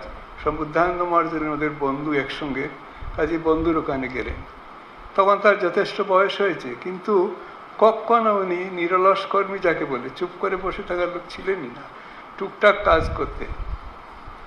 আর তার সবচেয়ে বেশি উৎসাহ ছিল যখন রিলিফের কাজ হতো, ওই ফিল্ডে গিয়ে রিলিফের কাজ করা, ক্যাম্পে থেকে। এই বয়সেও সম্বুদ্ধানন্দ মহারাজ রিলিফের খুব উৎসাহ দিতেন সবকে। আর নরেন মহারাজ লিডার, সব জায়গাতে উনি যেতেন, খুব খুশি হয়ে যেতেন, বহুদিন করেছেন এই কাজ। তাছাড়া ক্যাম্প থেকে ফিরে এলে আশ্রমে অ্যাকাউন্টসের কাজ করতেন। আর ওই নতুন যারা সাধু ব্রহ্মচারীদের সঙ্গে খুব ফষ্টি করতে ভালোবাসতেন। স্বামীজির শতবার্ষিকীর সময় তিনি মঠে চলে আসেন বোম্বে থেকে। স্বামীর শতবার্ষিকীতে আমরা দেখি তাকে তখন থেকেই। তো অদ্ভুত স্বভাব, তার সঙ্গে কারো পরিচয় করতে হতো না। তিনি সব জুনিয়রদের, সাধু ব্রহ্মচারীদের ব্রাদার বলে ডাকতেন। আর উনি রাস্তায় দেখা হলেও ব্রাদার কেমন আছো জিজ্ঞেস করতেন। এর মধ্যে পরিচয় অপরিচয় কোনো সম্পর্কই নেই। তা আমাদের অফিসে এসে, আমরা তখন হেডকোয়ার্টার্স অফিসে কাজ করি, তখন অফিসটা ছিল এখন মন্দিরের সামনে যে দোতলা বাড়ি, কিছুদিন যেখানে মিউজিয়াম ছিল, সেইটা হলো হেডকোয়ার্টার্স অফিস। ওখানে উনি আসতেন, আমাদের অফিসেও বসতেন। কিন্তু দেখতাম কতগুলো সময়তে এই সন্ধ্যা হলো তো ছুট, আর পাওয়া যাবে না, মানে জব ধ্যানের সময় হয়ে গেছে, উনি আর কোনো অবস্থাতেই তাকে পাওয়ার উপায় নেই। আর সকালেও দেখেছি দীর্ঘ সময় তাকে ওই মন্দির থেকে বেরোতেন বা ঘর থেকে বেরোতেন, দেরি করেই বেরোতেন। এই ছিল একটানা তার জীবন ওখানে। আর খুব জলি, যার সঙ্গেই দেখা হতো তার সঙ্গেই কথা বলতেন উনি, হাসি মুখে লেগেই ছিল। স্বামীজির শতবার্ষিকী মানে সমাপ্তি অনুষ্ঠানের সময় অনুষ্ঠান হলো কলকাতাতে, পার্ক সার্কিট ময়দানে হলো, আর কিছুটা ইনস্টিটিউট অফ কালচারেও হলো। তখন বিশাল সাধু সমাবেশ মঠে হয়েছে। এত সাধুর এমনি তো থাকবার জায়গা নেই, প্রচুর টেন্ট করা হয়েছিল বেলুড় মঠে। তখন এই টেন্টে অনেক সাধুরা ছিলেন। আর নরেন মহারাজ এসছেন বোম্বে থেকে, উনি তখন থেকে থাকলেন মঠে, তিনিও ছিলেন। তো ওই সেন্টিনারিতে কমিটিতে যারা কাজ করছিলেন, ব্যবস্থা করছিলেন, তারাই এই সাধুদের বেলুড় মঠ থেকে নিয়ে যাওয়ার বাস, ছোট গাড়ি, এইসব ব্যবস্থা ওরাই করছিলেন। আর আমার উপরে দায়িত্ব পড়েছিল ওই বাস গাড়িগুলো যাতে সময় মতো ছাড়ে, সাধুরা উঠতে পারেন দেখার জন্য। একদিন হঠাৎ নরেন মহারাজ ছুটতে আমাদের অফিসে এসেছেন। এসে বলছেন, ভাই না ব্রাদার, আমার আজকে বক্তৃতা শোনার খুব ইচ্ছা ছিল, কিন্তু আমার দেরি হয়ে গেছে, এসে দেখছি কোনো গাড়ি টাড়ি নেই, কোনো যেতে পারি? তা আমি দেখি মহারাজ বসুন। কিন্তু আমি দেখলাম একটা গাড়ি আছে তখনও। তো আমি ওকে ওঠাতে ওই গাড়িতে বললাম যে মহারাজ চলুন। তো উনি বললেন, আর কে বসবে? আমি বললাম, না আপনি একা, আর কেউ নেই। ও ইউ হ্যাভ মেড মি রাজা। আমি বললাম, তা আমি বললাম, মহারাজ আপনি মহারাজের সন্তান, আপনি তো রাজাই বটে। তা খুব খুশি। গেলেন ওখানে, আর আসার পরে কদিন ধরেই ইউ হ্যাভ মেড মি রাজা, একই কথা বারবার। এইভাবে ছিলেন মঠের সবার সঙ্গে, খুব সুন্দর ব্যবহার। তারপর আস্তে আস্তে ওর শরীর খারাপ হলো, শরীরে তার গলাতে ক্যান্সার হয় এবং উনি সেবা প্রতিষ্ঠানে ভর্তি হন চিকিৎসার জন্য। আমি এখানে শেষের দিকের কথা বলছি। ওর আমরা জানতাম না এতটা, যে বরাবরের অভ্যাস ছিল যেখানেই থাকুন, যেভাবেই থাকুন, 1-2 পৃষ্ঠা কথামৃতভূতে উনি পড়তেনই রাত্রে শোয়ার পর। তা আমাকে একজন সাধু, জুনিয়র সাধু, সেও ওই সময় অসুস্থ হয়ে সেবা প্রতিষ্ঠানে ভর্তি হয়েছে। আর ওই একটা ওয়ার্ডই তখন, ওখানে নরেন মহারাজ ছিলেন, ও সাধুও ছিল, নরেন মহারাজের পাশের সিটেই তার ছিল। সে বলছে প্রত্যেক দিন রাত্রে দেখি সব হসপিটালের এই ওয়ার্ডে আলো টালোগুলো নিভে গেলে ওই একটা আলো জ্বালানো থাকে ওয়ার্ডে, আর বাকি সব নিভে দেওয়া হয়। সেই আলোতে উনি আস্তে আস্তে উঠতেন, উঠে বালিশের নিচের থেকে ওর কথামৃতটা বের করে এই খুব কষ্টে হয়তো 1 পৃষ্ঠা, কোনোদিন 8 পৃষ্ঠা পড়ে আবার চুপ করে শুয়ে থাকতেন। এই এত কষ্টকর অসুখের সময়ও তিনি এটা, কিন্তু তার এই অভ্যাস একেবারে ছাড়েননি। আর যেটা আমরা জানতাম না, ওর ছিল প্রত্যেক দিন ডায়েরি লেখার অভ্যাস, লিখে রাখতেন। তারপর কদিন পরে ওর শরীর গেছে, তখন সেবা প্রতিষ্ঠানে ওই মহারাজরা কারো কোনো সাধুর শরীর গেলে তার বইপত্র কিছু আছে কিনা বা অন্য কিছু আছে কিনা দেখবার জন্য আসতেন। তো যে মহারাজ এইগুলা কালেক্ট করছেন তখন দেখেন তার একটা ডায়েরি আছে, আর ডায়েরিতে লিখছেন আগের দিন রাত্রে কথা লিখছেন আর কি, যে গলার ব্যথা এত তীব্র হলো যে গলাটা এমনভাবে চেপে ধরেছে যে আমি ঠাকুরের নাম করতে পারলাম না। এই যে ক্যান্সারের কষ্ট, রোগের কষ্ট কিছুই মনে নাই, ওই যে ঠাকুরের নাম করতে পারলাম না এইটাই হলো তার আফসোস। লাস্ট লিখছেন ডায়েরিতে যে মনে হচ্ছে যেন গলাটা চেপে ধরেছে, ঠাকুরের নাম করতে পারি। তো ওরা যদি সারা জীবন একটা ভালোভাবে না কাটতো, এই সাধন ভোজনের যদি চেষ্টা না থাকতো, হঠাৎ ওই শেষ সময়তে করা সম্ভব ছিল না। তাই নরেন মহাজকে দেখে আমার খুব মনে হতো যে অপূর্ব, আর যেন মৃত্যুটা একেবারে স্বাভাবিক। শেষ পর্যন্ত তার নিজের রুটিন ঠিক রেখে উনি এই কথামৃত পাঠ তার জবদান করে উনি চললেন। সেই জন্য আমি বলছি এরা এতটা পরিচিত নয়। কারা দেখেছেন, আপনি দেখেছেন, আর কে দেখেছে আমি জানি না, আর কে দেখেছে আমি জানি না, কিন্তু এদের যা জীবন দেখেছি অদ্ভুত জীবন, যে দেখলে উদ্দীপনা হয়, করবার কিছু দরকারই হয় না। আরেকজনের কথা মনে পড়ছে, একে আপনারাও কেউ কেউ হয়তো দেখে থাকবেন, উপুদা মহারাজ। উনি হলেন আমাদের মঠে ইউনিভার্সাল উপুদা। তাকে আমি দেখেছি শঙ্করানন্দ মাজ তাকে উপুদা ডাকতেন, মাধবানন্দ মাজ উপুদা ডাকতেন, বীরেশ্বরানন্দ মাজ উপুদা ডাকতেন, ছোটরা তো সবাই উপুদাই ডাকতেন। ওর নাম আসলে হলো উপেন্দ্র। তা উপুদা উনি ছিলেন মায়ের শিষ্য। উনি মঠে থাকতেন, প্রথম দিকে ছিলেন ঢাকাতে। উনি ছোটবেলাতে কিন্তু ঢাকাতে স্বামীজিকে দেখেছেন। ওরা 3 বন্ধু ছিলেন, উনি, আরেক বন্ধু আমেরিকাতে থাকতেন স্বামী সত্যপ্রকাশানন্দজি, আরেক বন্ধু থাকতেন কাশীতে রাজেন মহারাজ, এই 3 জনে। তো আমরা উপুদা মহারাজকে জিজ্ঞেস করতাম, মহারাজ স্বামীজিকে দেখেছেন, স্বামীজি কি বক্তৃতা করবেন? তা উনি বলতেন, দেখো আমরা খুব ছোট ছিলাম তখন, ক্লাস 7-8-এ পড়ি, আর ইংরেজি বক্তৃতা কি সব বুঝি না, কিন্তু স্বামীজিকে ওই যে ফেটি বেঁধে, মানে মাথায় পাগড়ি বেঁধে করে স্বামীজির পোস্টারে দাঁড়িয়ে পড়তেন, দেখাতেন যে স্বামীজি কীরকম, দেখে বরাবর জিজ্ঞেস করলেই এইটুকু উনি করতেন। তারপরে মঠে দেখেছি তাকে নিয়ে কত মজা হতো। সকালবেলা আগে ছিল মঠে, এই আমাদের টিফিনের আগে প্রেসিডেন্ট মহারাজকে প্রণাম করে তারপর টিফিন খেতে যাওয়া, ওইরকম প্রায় দীর্ঘদিন ওইরকম, কখনো কখনো পরে হতো। তারপরে যেদিন শঙ্করানন্দ মহারাজের শরীর ভালো থাকতো, ওই উপুদাকে নিয়ে তিনি মাঝে মাঝে মজা করতেন। তা এক সময় দেখেছি আমরা হয়তো প্রণাম করতে যাচ্ছি, আর শঙ্করানন্দ মহারাজের তো শরীরটা হলো, মুড ভালো, উনি প্রথমে হাত তুলে দেখছেন উপুদা দরজা দিয়ে ঢুকছেন ভেতরে, বলছেন উপুদা ধন্যবাদ, আর উপুদা ওখানেই গোড়াগড়ি, আমাকে কি অপরাধী করলেন আপনি প্রেসিডেন্ট মহারাজ হয়ে আপনি আমাকে আগে করলেন, এইসব নিয়ে কোনক্ষণ ওকে নিয়ে মজা। ভরত মাসকে যারা দেখেছেন তারা জানেন যে ভরত মাস কত রাসভারী লোক ছিলেন, কত গম্ভীর ছিলেন। আমরা শুনেছি সেই ভরত মহারাজও উপুদাকে নিয়ে মজা করতেন। উপুদা নিজে ছিলেন আসলে নিরামিষাশী, আমরা বরাবর দেখেছি তাকে নিরামিষাশী, কিন্তু তিনি সাধুদের ওই কই মাছ, ইলিশ মাছ হলে উনি খাওয়াতে খুব ভালোবাসতেন, কখনো কখনো আসত। একদিন ভরত মহারাজ নাকি একটা মাটির হাঁড়িতে করে এই ভর্তি করে জল আছে আর ভেতরে থাকবে কিছু করে, ভালো করে উপরে কাপড় দিয়ে টাইট করে বেঁধে উপুদার করে পাঠিয়ে দিয়েছে। তারপরে উপুদা ভাবছেন এতে ভালো কই মাছ আছে, সাধুদের খাবেন, রান্না করে খাওয়াবেন। তারপর বাইরে বারান্দায় এনে যেই খুলেছেন ঢাকনা, দেখেন একটা একটা করে ব্যাঙ বেরোচ্ছে। উপদাকে নিয়ে সবাই সেই রকম মজা করতে, কিন্তু তার সিম্পল জীবন। আমি তো দেখিনি কখনো পুরো কাপড় পরতে, আমি তাকে কখনো দেখিনি। এই হাঁটুর উপর একটা কাপড় ছিল, এই করেই আসতেন আমাদের অফিসে, আসতেন মাঝে মাঝে চিঠি লিখাতে। ওই তার বন্ধু সৎপ্রকাশানন্দ মহারাজকে চিঠি লিখতেন, তা লিখতেন, লিখো ভাই হরিশা, ওর নাম ছিল হরিশ মহারাজ।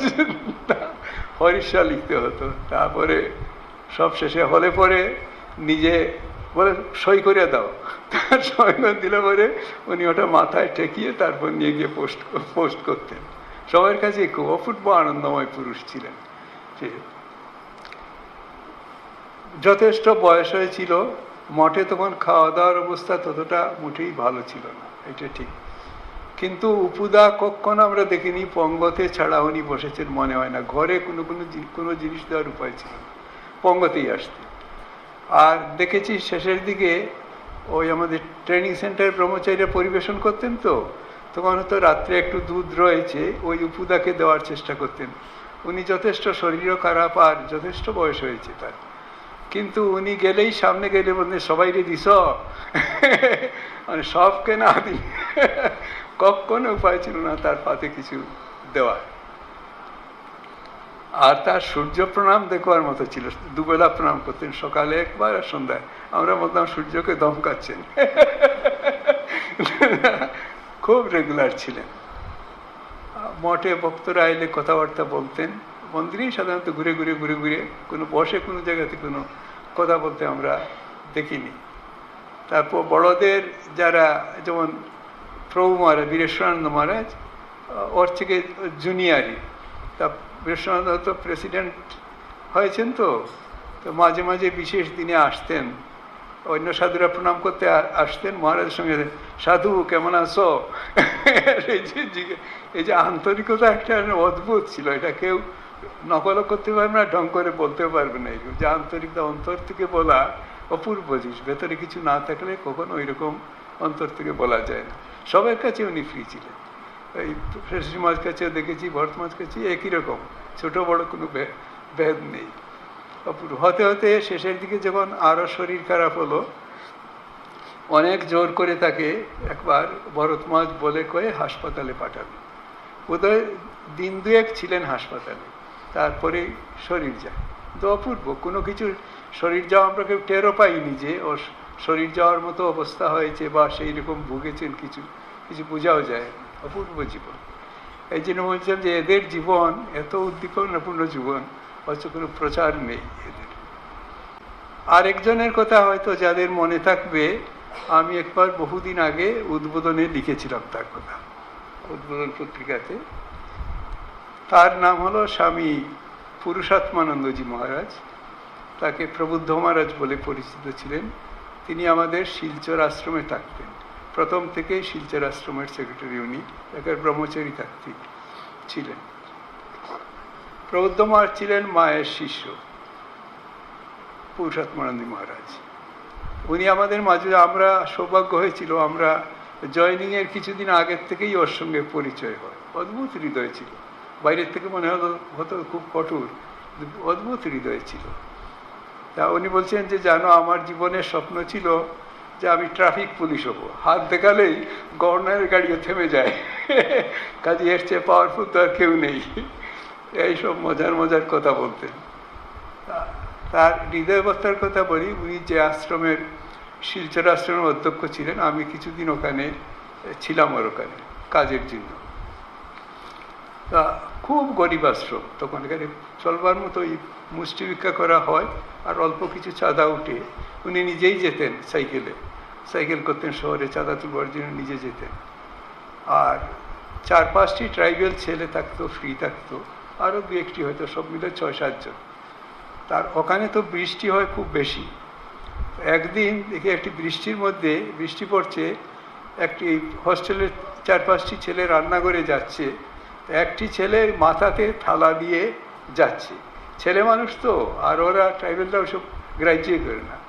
কিন্তু মহারাজ ভাবছেন যে ছেলেটির ছাতা নেই, তখন ওকে কিছু বলেননি। ওর যে নেক্সট মহারাজ ছিলেন, যিনি তার অ্যাসিস্ট্যান্ট, তাকে বলছেন দেখো কালকে যখন বাজারে যাবে 2টো ছাতা নিয়ে আসবে। এখন ওই আশ্রমের পক্ষে 2টো ছাতা একসঙ্গে কিনা তখনকার দিনে, কাজে সেই মহারাজ বলছেন মহারাজ যা দেখলাম তাতে মনে হচ্ছে একটি ছেলের হয়তো ছাতা নেই, আর 2টো দিয়ে কি হবে, 1 ডজন লই আইবা।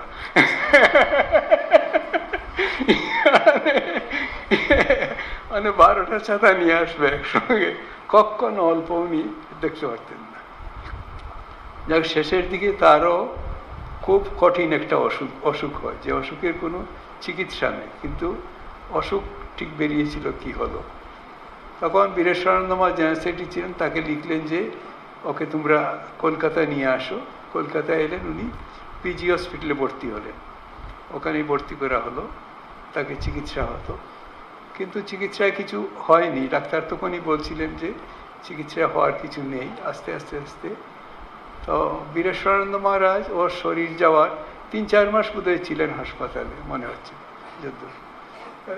শরীর যাওয়ার 3-4 দিন পরে ওকে দেখতে গেছেন হাসপাতালে, আমিও গেছি সঙ্গে তখন, কিন্তু কোনো কথা টথা বলবার কোনো উপায় নাই, ইশারাতে দেখলেন মহারাজ এসেছেন, এই পর্যন্ত।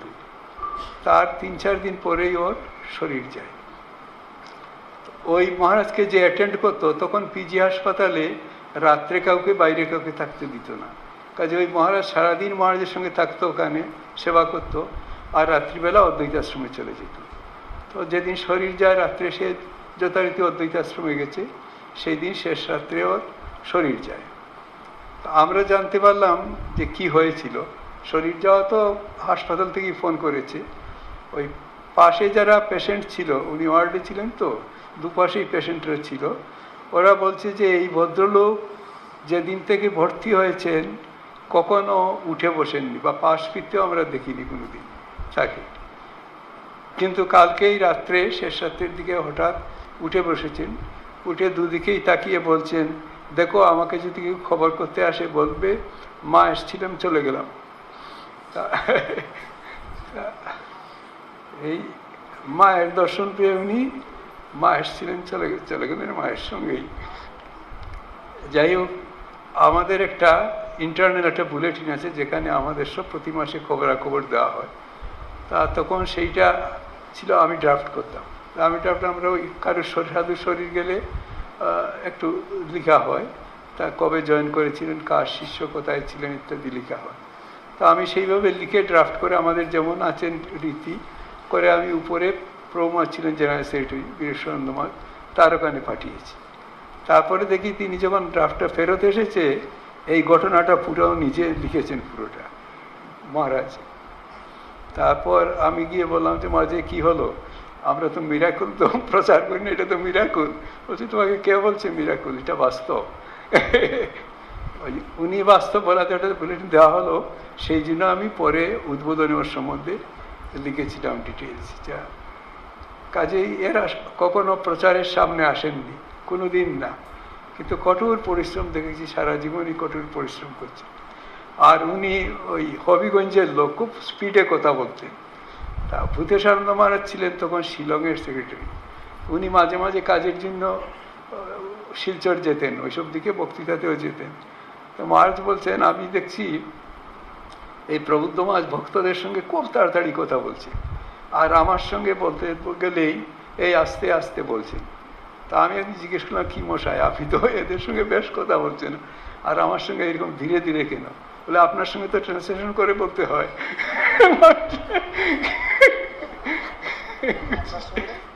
ট্রান্সলেশন করে বলতে হয় তো।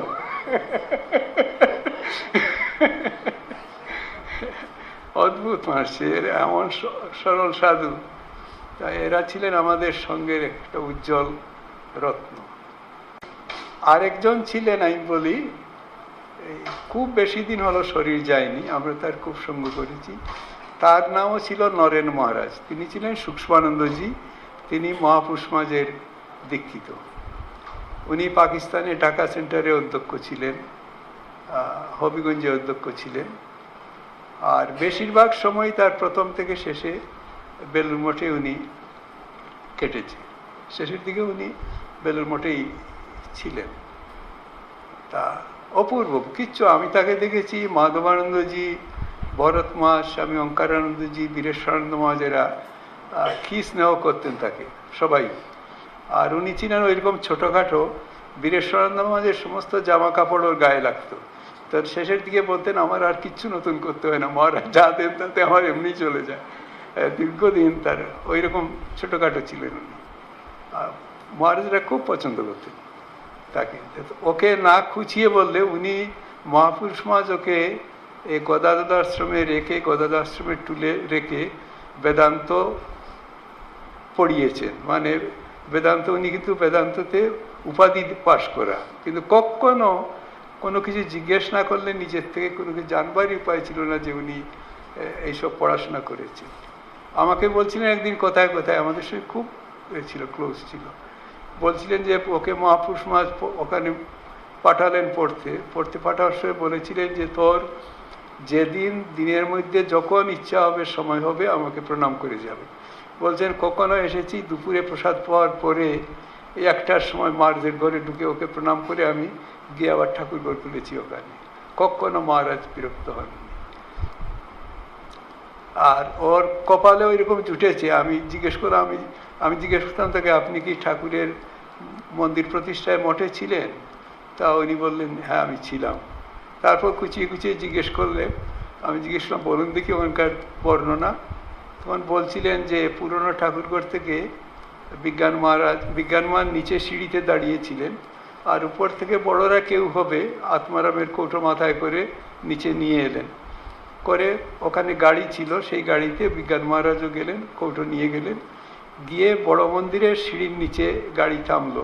কিন্তু বিজ্ঞান মহারাজ ওইটুকু আর ওই উপরে কৌটো আর মাথায় নিয়ে যাওয়ার তার সামর্থ্য ছিল না, তাকে দেওয়া হয়নি অন্তত। তা নরেন বলছেন আমরা সব তখন ওই কীর্তন হচ্ছে, প্রসেশনের সঙ্গে আছি, কোনো কথা নাই, হঠাৎ এই কলসটা স্বামী অঙ্কারানন্দজি আমার মাথাতে দিয়ে দিয়েছে। মানে এত লোক থাকতে আমি আপনার সৌভাগ্য। তো সেটা এতদিন আগে জানতাম না, কে নিজে উনি ওইসব বলাতে বললেন যে আমার মাথাতে। তারপরে আমি একদিন জিজ্ঞেস করলাম মঠে যেখানে এখন ওই সাধুদের দাহ করা হয়, মানে প্রথম কার দাহ হলো ওখানকার মধ্যে? তা প্রেসিডেন্টের মধ্যে আমি জিজ্ঞেস করলাম প্রেসিডেন্টের মধ্যে কার দাহ প্রথম হলো? তখন বলছিলেন শুদ্ধানন্দজির দাহ হয়েছে প্রথম, এবং উনি শুদ্ধানন্দজির সেবক ছিলেন কিছুদিন এক সময়। আর বললেন যে ওই রকম আমরা সব শ্মশানে গেছি, দাঁড়িয়ে আছি, আর হঠাৎ অঙ্কারানন্দজি এসে ওর কাছে কিছু প্যাকাঠি দিয়ে বললেন যা তুই মুখাগ্নি কর।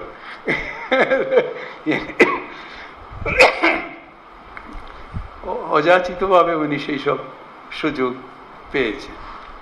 তার শেষের দিকে মঠে আমি আর ওকে অন্য কোথাও আরোগ্য ভবনে আর কিছু ইচ্ছা করে পাঠাইনি যে মঠে সাধু ব্রহ্মচারী ওর জীবন দেখবে।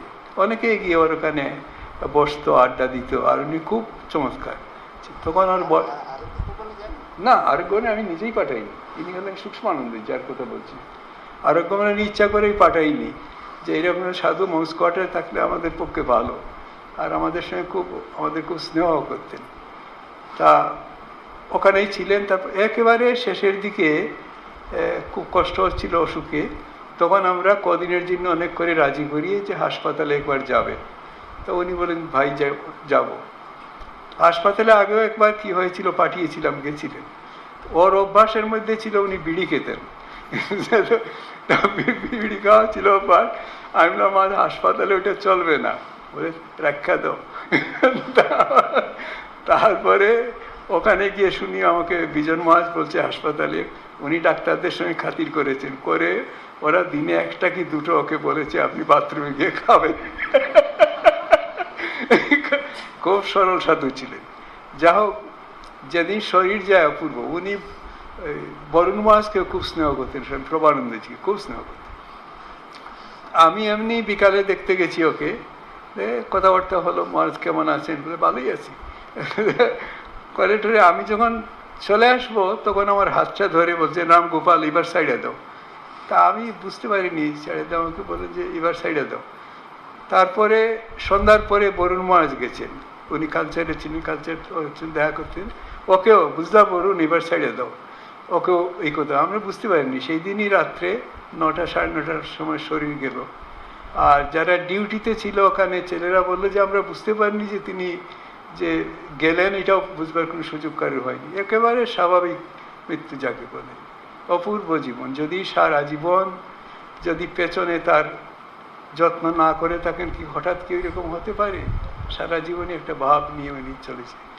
ওর খুব বন্ধু ছিলেন, 3জন বন্ধু, একজন নির্জরানন্দজি, আর একজন সত্যকামানন্দজি। আমরা বলতাম যে তিনজনে এদের খুব গলায় গলায় ভাব ছিল, আর তিনজন একসঙ্গে ঢাকাতে ছিলেন, খুব ভাব ছিল। এইসব অপূর্ব সাধু সব দেখা হয়েছে। আমি একজন ভক্তকে দেখেছি, মহাপুরুষ মায়ের শিষ্য, তুমি দেখে থাকবে, প্রভাত শেঠ, দেখেছো তো? আচ্ছা, প্রভাত শেঠ শরীর যাওয়ার এই 2-3 দিন আগে গহনানন্দজি, আমি আর বরুণ মাস গেছি। ওই তো আমাদের স্বামীজির ঠিক উল্টো দিকে, স্বামীজির মন্দিরের উল্টো দিকে প্রভাত শেঠ ছিলেন সেই যুগের জমিদার বাড়ির ছেলে। তিনি, যারা মহাপুরুষ মাঝের জীবনী পড়ছেন দেখবেন, ওই কোথায় ছিল ওদের বাড়িটা, ওই যে দেওঘরে, না দেওঘরের ওখানে যে মহাপুরুষ মাছ গিয়েছিলেন, মিহিজামে ওদের বাড়ি ছিল। মহাপুরুষ মাছ গিয়েও মিহিজামে থেকেছেন। তো জমিদার বাড়ির ছেলে, ওর চাকরির কোনো প্রয়োজন ছিল না, কিন্তু পড়তে হবে, ব্যারিস্টারি পড়লেন। তা কোনো মতেই উনি বিলাতে যাবেন না, পড়তে যাবেন না। বলছেন, মহাপুরুষ মাসকে বলছেন যে আপনি বাবাকে বলুন যে আমি বিদেশে যাব না, নষ্ট হয়ে যাবো ওখানে গেলে। তা মহাপুরুষ মাকে বলছেন, এটা তুই যেখানে যাবে আমি তোর সঙ্গে যাব। আর যখন যেদিন প্রভাতবাবু বলছিলেন যে যেদিন আমি যাই তখন তো স্টিমারে যেতে হতো, কত সাধু যে মঠতে গেছিলেন ওকে সি অফ করতে। অনঙ্গ মাঝরা গেছিলেন, প্রভু মাঝ গেছিলেন, বিজয়ানন্দ মাঝ সেই আর্জেন্টিনা, এরা সব মহাপুরুষ মাঝ পাঠিয়েছিলেন সবকে, গেছিলেন। তারপর সারা জীবনের মধ্যে কাজের মধ্যে করেছেন উনি। যখন আমাদের বিদ্যা মন্দির কলেজটা শুরু হয় তখন তো প্রফেসর নেই, কিছুদিন ওখানে এমনি পড়িয়েছেন, এই শখের পড়ানো যাকে বলে, বেশ কিছুদিন ছিলেন। ওর বাবা, যারা রামকৃষ্ণ বিবেকানন্দ পড়েন তারা জানবেন, পূর্ণ শেঠের অনেক চিঠি উদ্বোধনে বেরিয়েছে। ত্রিগুণাতীতানন্দজির সঙ্গে তার খুব ভাব ছিল, করেসপন্ডেন্স। উনি এইখান থেকে ভাজা মুগ ডাল আর এইসব পাঠাতেন ঠাকুরের জন্য সাউথ আমেরিকাতে। প্রভাতবাবু তা গহনানন্দজি ওকে জিজ্ঞেস করছেন, তখন প্রভাতবাবুর বয়স হবে 93। আমরা যখন দেখতে গেছি বললাম তো এর 3-4 দিন পরেই শরীর যায়। তা গহনানন্দজি ওকে জিজ্ঞেস করছেন, প্রভাতবাবু মহাপুরুষ মাস কি বলেছিলেন মনে আছে? বলে, মনে শুধু নয়, ওইটা পরীক্ষা করার জন্যই বসে আছি। মানে কি তেজি পুরুষ! আর 2-3 দিন পরেই শরীর। হ্যাঁ, অদ্ভুত। কাজে যে প্রথম থেকে একটা প্রস্তুতি ছিল ওর, ঠিক সেইভাবে বলছেন, শুধু মনে থাকা নয়, ওইটা পরীক্ষা করার জন্যই বসে আছি। কাজে আমরা এইসব দেখলে হয় কি, একটা আশা হয়, ভরসা হয় যে সমাজে এইসব লোক ছিলেন, আছেন, থাকবেন। শান্তানন্দ মহারাজ ছিলেন, নাম হয়তো অনেকে শুনেছেন, মায়ের কথাতেও নাম দেখেছেন। আমাদের খুব সৌভাগ্য হয়েছিল দীর্ঘদিন তাকে দেখতে পেরেছে, দর্শন করেছি। উনি বিশ্বাসই করতে পারতেন না যে অজপাজপ যে আমাদের হয় না। উনি যাকে দেখা হয়তো, হিরণমানন্দজিকে দিচ্ছে, তোমার অজপাজপ হয়তো, ওকে মা করে দিয়েছেন, আর উনি ভাবছেন সবারই হবে। উনি এত স্বাভাবিক ছিল। যাকেই সাধুরা গেলে জিজ্ঞেস করে, তোমার অজপাজপ হয়তো, উনি ভাবতেই পারেন না যে এটা হয় না। কাজে মা অনেক সহজ করে দিয়ে গেছেন ওদের বেলায়।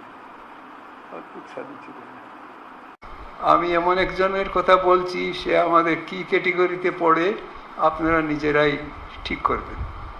আমরা রসিক মেথরের কথা জানি, রসিক মেথরের কথা অনেকে পড়ে থাকবেন, কিন্তু সে রসিক মেথরও নয়। ভুবনেশ্বর মঠে উদি বলে একটা চাকর ছিল, উড়িয়া চাকর।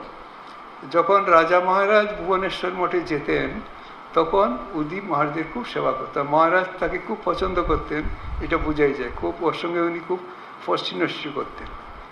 আর দেখবেন ধর্ম প্রসঙ্গে স্বামী ব্রহ্মানন্দতে একটা জায়গাতে আছে যেখানে ওই রাজা মহারাজ গভীর ধ্যানের কথা বলছেন। গভীর ধ্যানে কি অনুভূতি হয়, মানে তারপরে আর কিছু নেই।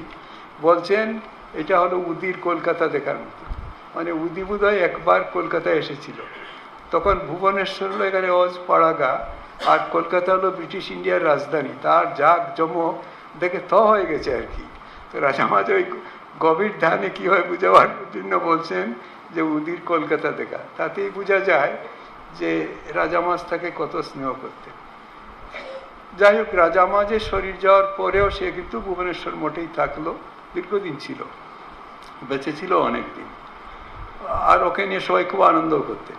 তারপর আস্তে আস্তে যখন বয়স বেশি হলো তখন সে বাড়িতে চলে গেল, কিন্তু মাঝে মাঝেই ভুবনেশ্বর মঠে আসতো, এলেই সাধুদের খুব মজা হতো, তাকে নিয়ে খুব মজা করে তাকে খাওয়ানো দাওয়ানো বরাবরই হতো। তারপরে যখন শরীরের সামর্থ্য আরও কমে যায় তখন বছরে একটা দিনই আসতো, সেটা হলো রাজামার্জের জন্মদিন, কখনো সে ভুল করতো না। তো একবার হয়েছে কি, সে রাজামার্জের জন্মতিথির 3-4 দিন আগে এসেছে। তো এসেছে, কারো স্ট্রাইক করেনি, সে এসেছে, তাকে নিয়ে যেমন আনন্দ উৎসবে হই আল্লাহ হলো, কিন্তু সে বলছে কোথায় আজকে উৎসবের কোনো আয়োজন নেই, কী ব্যাপার, আজকে তো রাজামার্জের জন্মতিথি। তা মহারাজরা বলছে না, 2-3 দিন দেরি আছে। বলে না না, আজকেই রাজামায়ের জন্মতিথি। সে কোনো মতেই তাকে বোঝানো যায় না। যাক, সারাদিন ছিল ওখানে। যাওয়ার সময় ওরা ওকে কাপড় চোপড়, গরম কাপড় এইসব দিয়েছে, আর যাওয়ার সময় বারবার জিজ্ঞেস করেছে তাহলে রাজামায়ের জন্মদিন কবে পড়েছে, তো ওরা সঠিক তারিখ বলেছে। তো রাজামায়ের জন্মদিনে দেখা গেল সে কিন্তু আর সকাল থেকে এলো না। তো সারাদিন অনেকেই খবর করছেন উদি এলো না, কি হলো, উদি এলো না, কি হলো।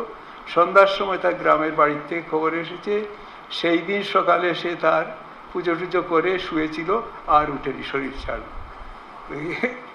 তা সে তো এত হিসাব করে কি করেছে আমরা জানি না, কিন্তু যিনি তাকে ধরেছিলেন তিনি জানতেন কতদূর নিয়ে যেতে হবে। আমি বোধহয় শরীর যাওয়ার 5-7 দিন পরে গেছি, আর এখানে ফ্রেশ তখন। আমি যে মহারাজ এইটার সঙ্গে জড়িত ছিলেন, আমি বললাম আমাকে লিখে দিন যে কি হয়েছে। ওই লিখে দিয়েছিলেন, আমি এসে উদ্বোধনে লিখেছিলাম ওর সম্বন্ধে আর ওই পুরুষাত্মানন্দজির সম্বন্ধে, দুজনের সম্বন্ধে বহুদিন আগে শরীর যাওয়ার পরে। অপূর্ব। এবং তার কি সাধন ভোজন আছে আমরা কিছুই জানি না, কি করেছে কিছুই না, কিন্তু মাথা ব্যথা ছিল অন্যের, যিনি হাত ধরেছিলেন তার মাথা ব্যথা, তিনি তাকে শেষ পর্যন্ত পার করে দিয়ে ছাড়লেন। আর একটা চিঠির কথা উল্লেখ করে আমি শেষ করছি। এক মহিলা নয়, 3-4 জন রাশিয়ার থেকে একবার কবছর আগে ওরা মঠে এসেছিলেন। এই রাশিয়াতে যে মহারাজ থাকেন স্বামী জ্যোতিরূপানন্দ, তার সঙ্গেই এসেছিলেন ওরা প্রথমে দিল্লিতে নেমে ওখান থেকে মায়াবতী কদিন ছিলেন, মায়াবতী থেকে এলাহাবাদ, কাশী হয়ে বেলুর মঠে আসেন, তারপর কলকাতার সব জায়গা দেখে ওরা জয়রামবাটি, কামারপুকুর, আটপুর দেখে মঠে আসে। যে মহিলাটি আমাকে পরে চিঠি লিখছিল তার কথা বলছি, ওই ওদের সঙ্গেই আসতো, যতদিন মঠে ছিল এসে চুপ করে আমার অফিসে, ওরা সবাই আসতো, অন্যরা কথা বলতো, আর ও ইংরেজি কমও জানেও কম, কিন্তু চুপ করে কোনাতে বসে থাকতো, চুপচাপ ছিল। তারপর ওরা মস্কোতে ফিরে গিয়ে আমাকে একটা চিঠি লিখছে, এই মহিলা লিখছে যে আমি হলাম একটা কমিউনিস্ট পরিবারের মেয়ে, মানে গড শব্দ আমাদের পরিবারে ঢুকেনি, আমরা জানতাম না গড শব্দ কি, লিখছে তার চিঠিতে। কিন্তু আমি যখন স্কুলে পড়ি তখন একটা যোগ ক্লাস অ্যাটেন্ড করতাম, সেইটাতে একজন ইন্ডিয়ান টিচার ছিলেন, তার কাছ থেকে আমি প্রথম শ্রীরামকৃষ্ণের কথা শুনতে পেলাম, এবং তিনি আমাকে একটা ছবিও দেখালেন। ওর কাছে ছবি নেই, কিন্তু ওর বইয়েতে উনি ছবি দেখালেন। এই পর্যন্ত তার ইমপ্রেশন। তারপরে সে পড়াশোনা করার পরে বলছে যে আমার সংসারে অনেক বিপদও এসেছে, কিন্তু আমি দেখি শ্রীরামকৃষ্ণ এসে আমাকে দর্শন দিয়ে বলছেন কি করতে, মানে ভয় আছে কি, নির্ভয়, এইসব বলতে। একবার আমার একমাত্র ছেলে, সে খুব অসুস্থ, সবাই বলছে বাঁচবে কি না, কিন্তু ঠাকুর এসে তাকে বলছেন তুমি চিন্তা করো না, ছেলে বাঁচবে। বললো যে সত্যি শেষ পর্যন্ত ছেলে বাঁচল, শুধু বেঁচেছে যে তা নয়, সেই ছেলে বড় হওয়ার পরে, কলেজে পড়ার পরে, সে ছেলে কিন্তু আজকাল ওই মানুষের সেবা করতে শিখেছে। যে এই তা বলছে, তার অনেকদিন পরে স্বামী লোকেশ্বরানন্দজি রাশিয়াতে এলেন, এইসব ঘটনা ঘটে যাওয়ার পরে লোকেশ্বরানন্দজি রাশিয়াতে এলেন, তখন আমি ওর সঙ্গে দেখা করেছিলাম। তখন ওই একজন সন্ন্যাসী, তো নতুন সন্ন্যাসী হই চারদিকে এসেছেন, তা উনি আমাকে খুব হেল্প করেছেন, কি বই পড়তে হবে, আমি ভালো ইংরেজি জানি না, কোথায় গেলে পড়া যাবে, ওই এশিয়ান স্টাডির সঙ্গে যোগাযোগ করে দেওয়া, এইসব খুব করেছেন। তারও কয়েক বছর পরে স্বামী জ্যোতিরূপানন্দ এলেন মস্কোতে, আমি তার কাছ থেকে দীক্ষা নিলাম। তখন থেকেই আমার ইচ্ছা ছিল যে এই যে ঠাকুরের স্মৃতি বিজড়িত স্থানগুলা যদি সুযোগ পাই একবার জীবনে দেখব। তো এইবার আমার সেইটা আকাঙ্ক্ষা পূর্ণ হয়ে গেছে, আমি দেখেছি। আর সবচেয়ে আনন্দ হয়েছে যে ঠাকুরের সন্তানরা কিভাবে কোথায় থাকেন সেইটা দেখে আমার যে আমার মনের মধ্যে যে ছবি ছিল সেইটার সঙ্গে আমার মিলে গেছে। তারপরে রেগুলার আমি রাশিয়ার মাসকে জিজ্ঞেস করতাম, বলে ও রেগুলার আসে আশ্রম। তারপর আমি যখন মস্কো গেলাম তখন দেখি ওই রোজ আসে। আমি ওকে জিজ্ঞেস করলাম, কিচ্ছু কারোর সঙ্গে যে বেশি কথা বলে তা নয়, অনেকেই হই হাল্লা করে, কিন্তু ও চুপ করে বসে থাকে ঠাকুর করে।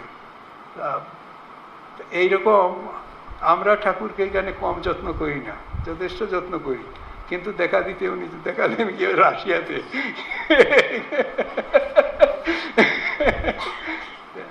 সেই সব অপূর্ব কথা যদি নানা দেশ থেকে জানেন বুঝতে পারবেন যে ঠাকুরের লীলা।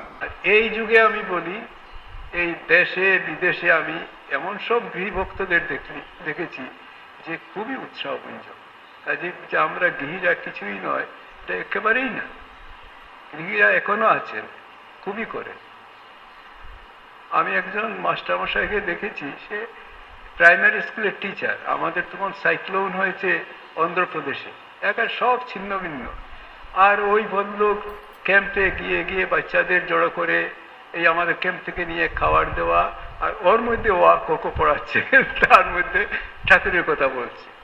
তার নাম ছিল হরিজি। এই আত্মস্থান মহারাজকে কয়বার মঠেও নিয়ে এসেছেন, উনি তো রিলিফের ইনচার্জ ছিলেন।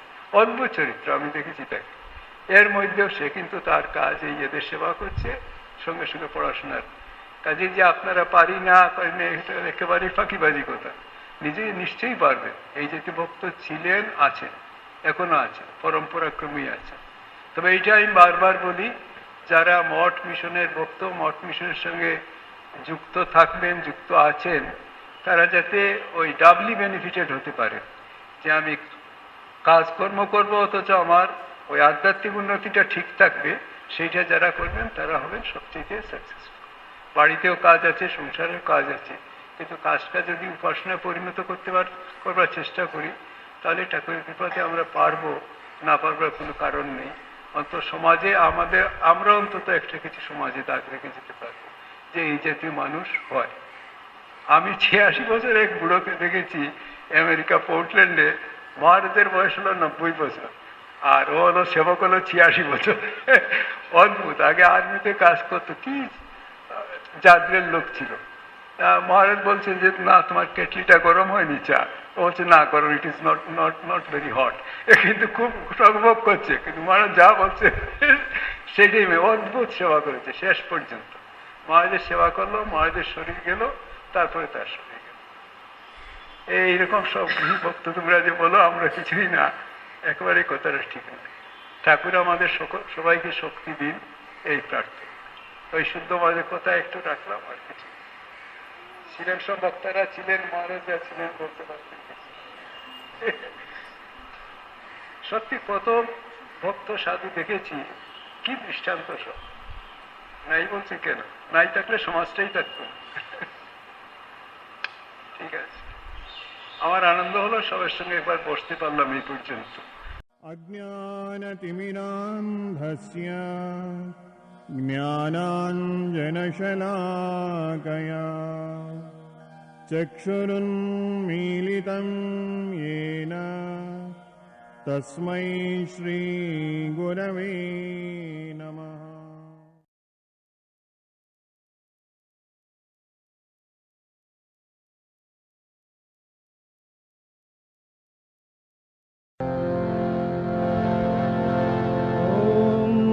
गुरुर्ब्रह्मा गुरुर्विष्णुः गुरुर्देवो महेश्वरः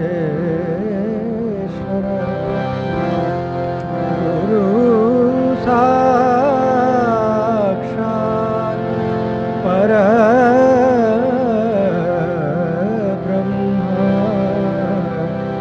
तस्मै गुरवे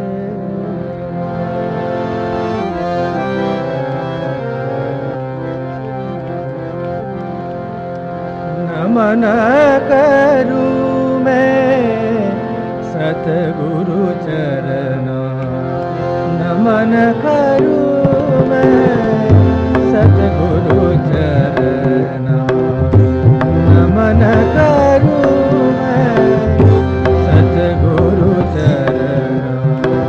भव भय हरना, भव भय हरना, वंदित चरना, भव भय हरना, वंदित चरना, तरना प्रणत जन कुशरना, मन करूं मैं सतगुरु चरना, मन करूं मैं सतगुरु चरना।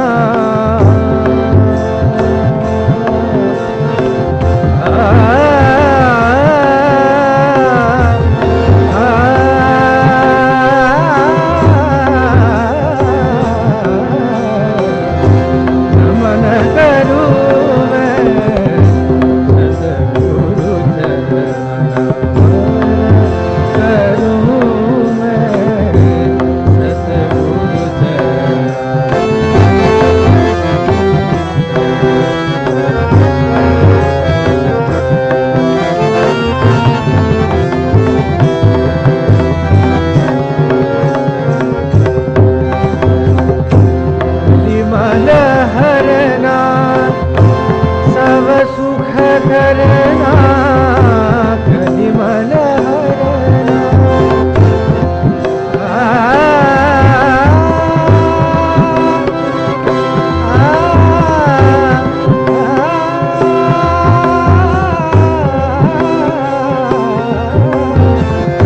कलिमल हरना, सब सुख करना कलिमल हरना।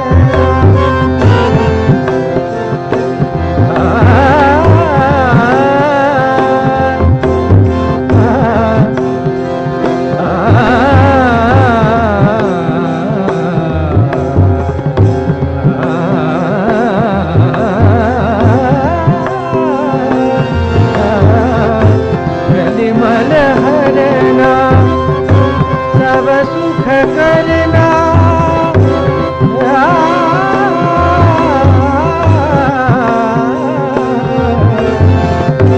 भय वितरना, जगदूतरना, अभय वितरना, जगदूतरना, मातक हरना, वंदित चरना, कुशलना,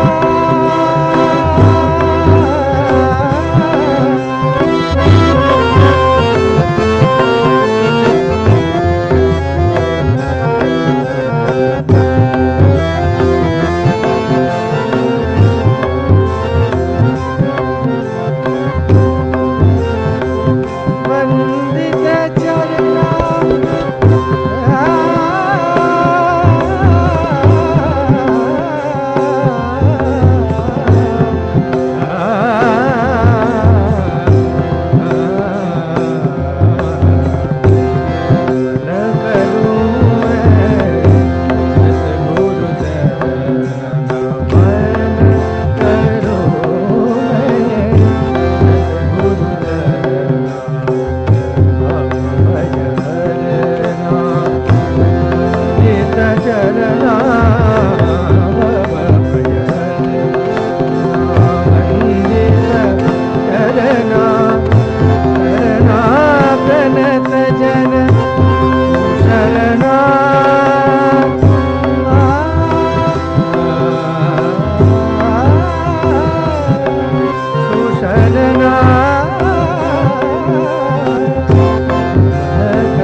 अखण्डमण्डलाकारं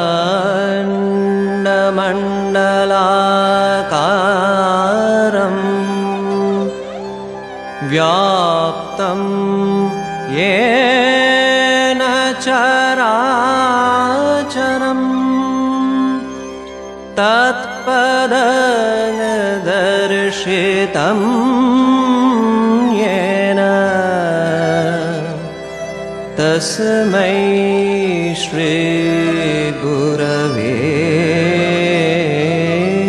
नमः। तस्मै श्री गुरवे नमः।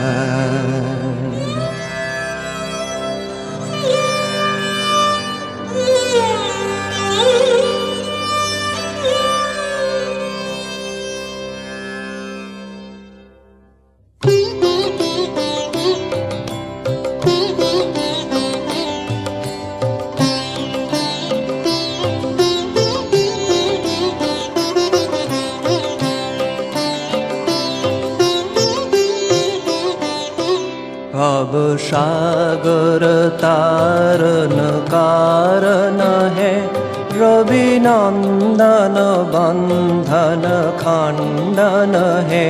भव सागर तारन कारण है रवि नंदन बंधन खंडन है।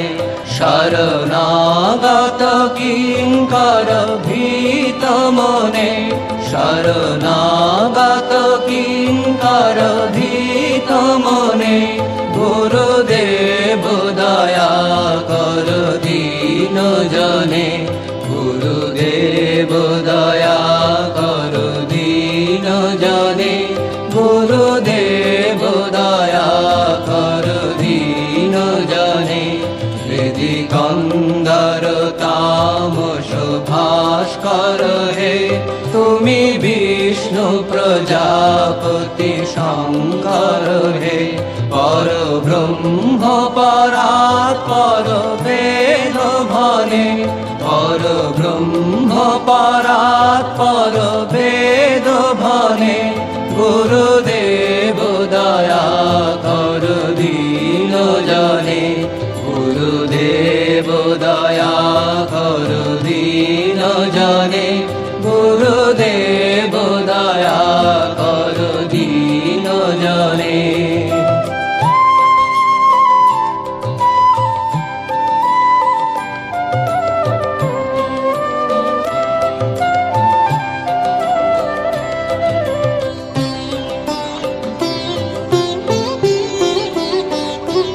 मनोवारण शासन अंकुश है नर त्राण तारे हरि चाक्षुष है। गुणगान परायण देवगणे गुणगान परायण देवगणे। गुरुदेव दया कर दीन जने। गुरुदेव दया कर दीन जने। गुरुदेव दया कर दीन जने। कुल कुंडलिनी घुम भंजक है हृदय ग्रंथि विदारण कारक है। मम मानस चंचल रात्र दिने मम मानस चंचल रात्र दिने। गुरुदेव दया कर दीन जने। गुरुदेव दया कर दीन जने। गुरुदेव दया कर दीन जने।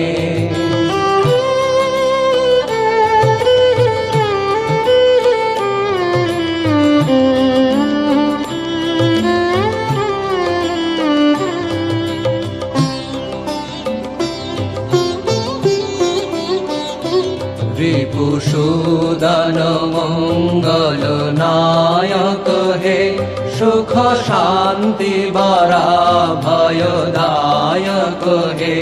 ত্রয়তাপহারে তব নাম গুণে ত্রয়তাপহারে তব নাম গুণে গুরুদেব দয়া কর দীন জনে গুরুদেব দয়া কর দীন জনে গুরুদেব দয়া কর দীন জনে অভিমান প্রভাব বিমর্দক হে গতিহীন জানে তুমি রক্ষা হে চিত শঙ্কিত বঞ্চিত ভক্তি ধনে চিত শঙ্কিত বঞ্চিত ভক্তি ধনে গুরুদেব দয়া কর দীন জনে গুরুদেব দয়া কর দীন জনে গুরুদেব দয়া কর দীন জনে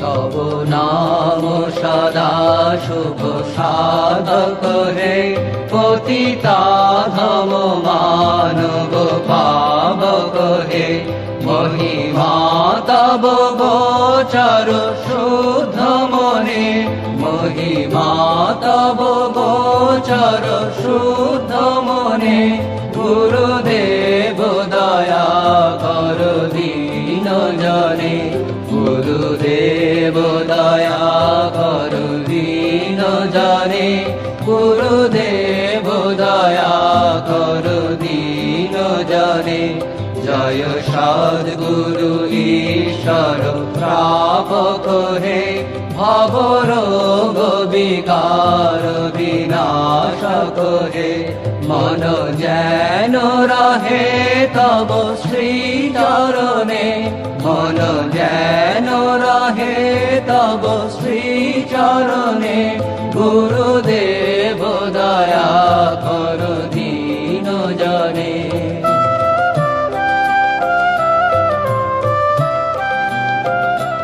গুরুদেব দয়া কর দীন জনে গুরুদেব দয়া কর দীন জনে গুরুদেব দয়া কর দীন জনে গুরুদেব দয়া কর দীন জনে গুরুদেব দয়া কর দীন জনে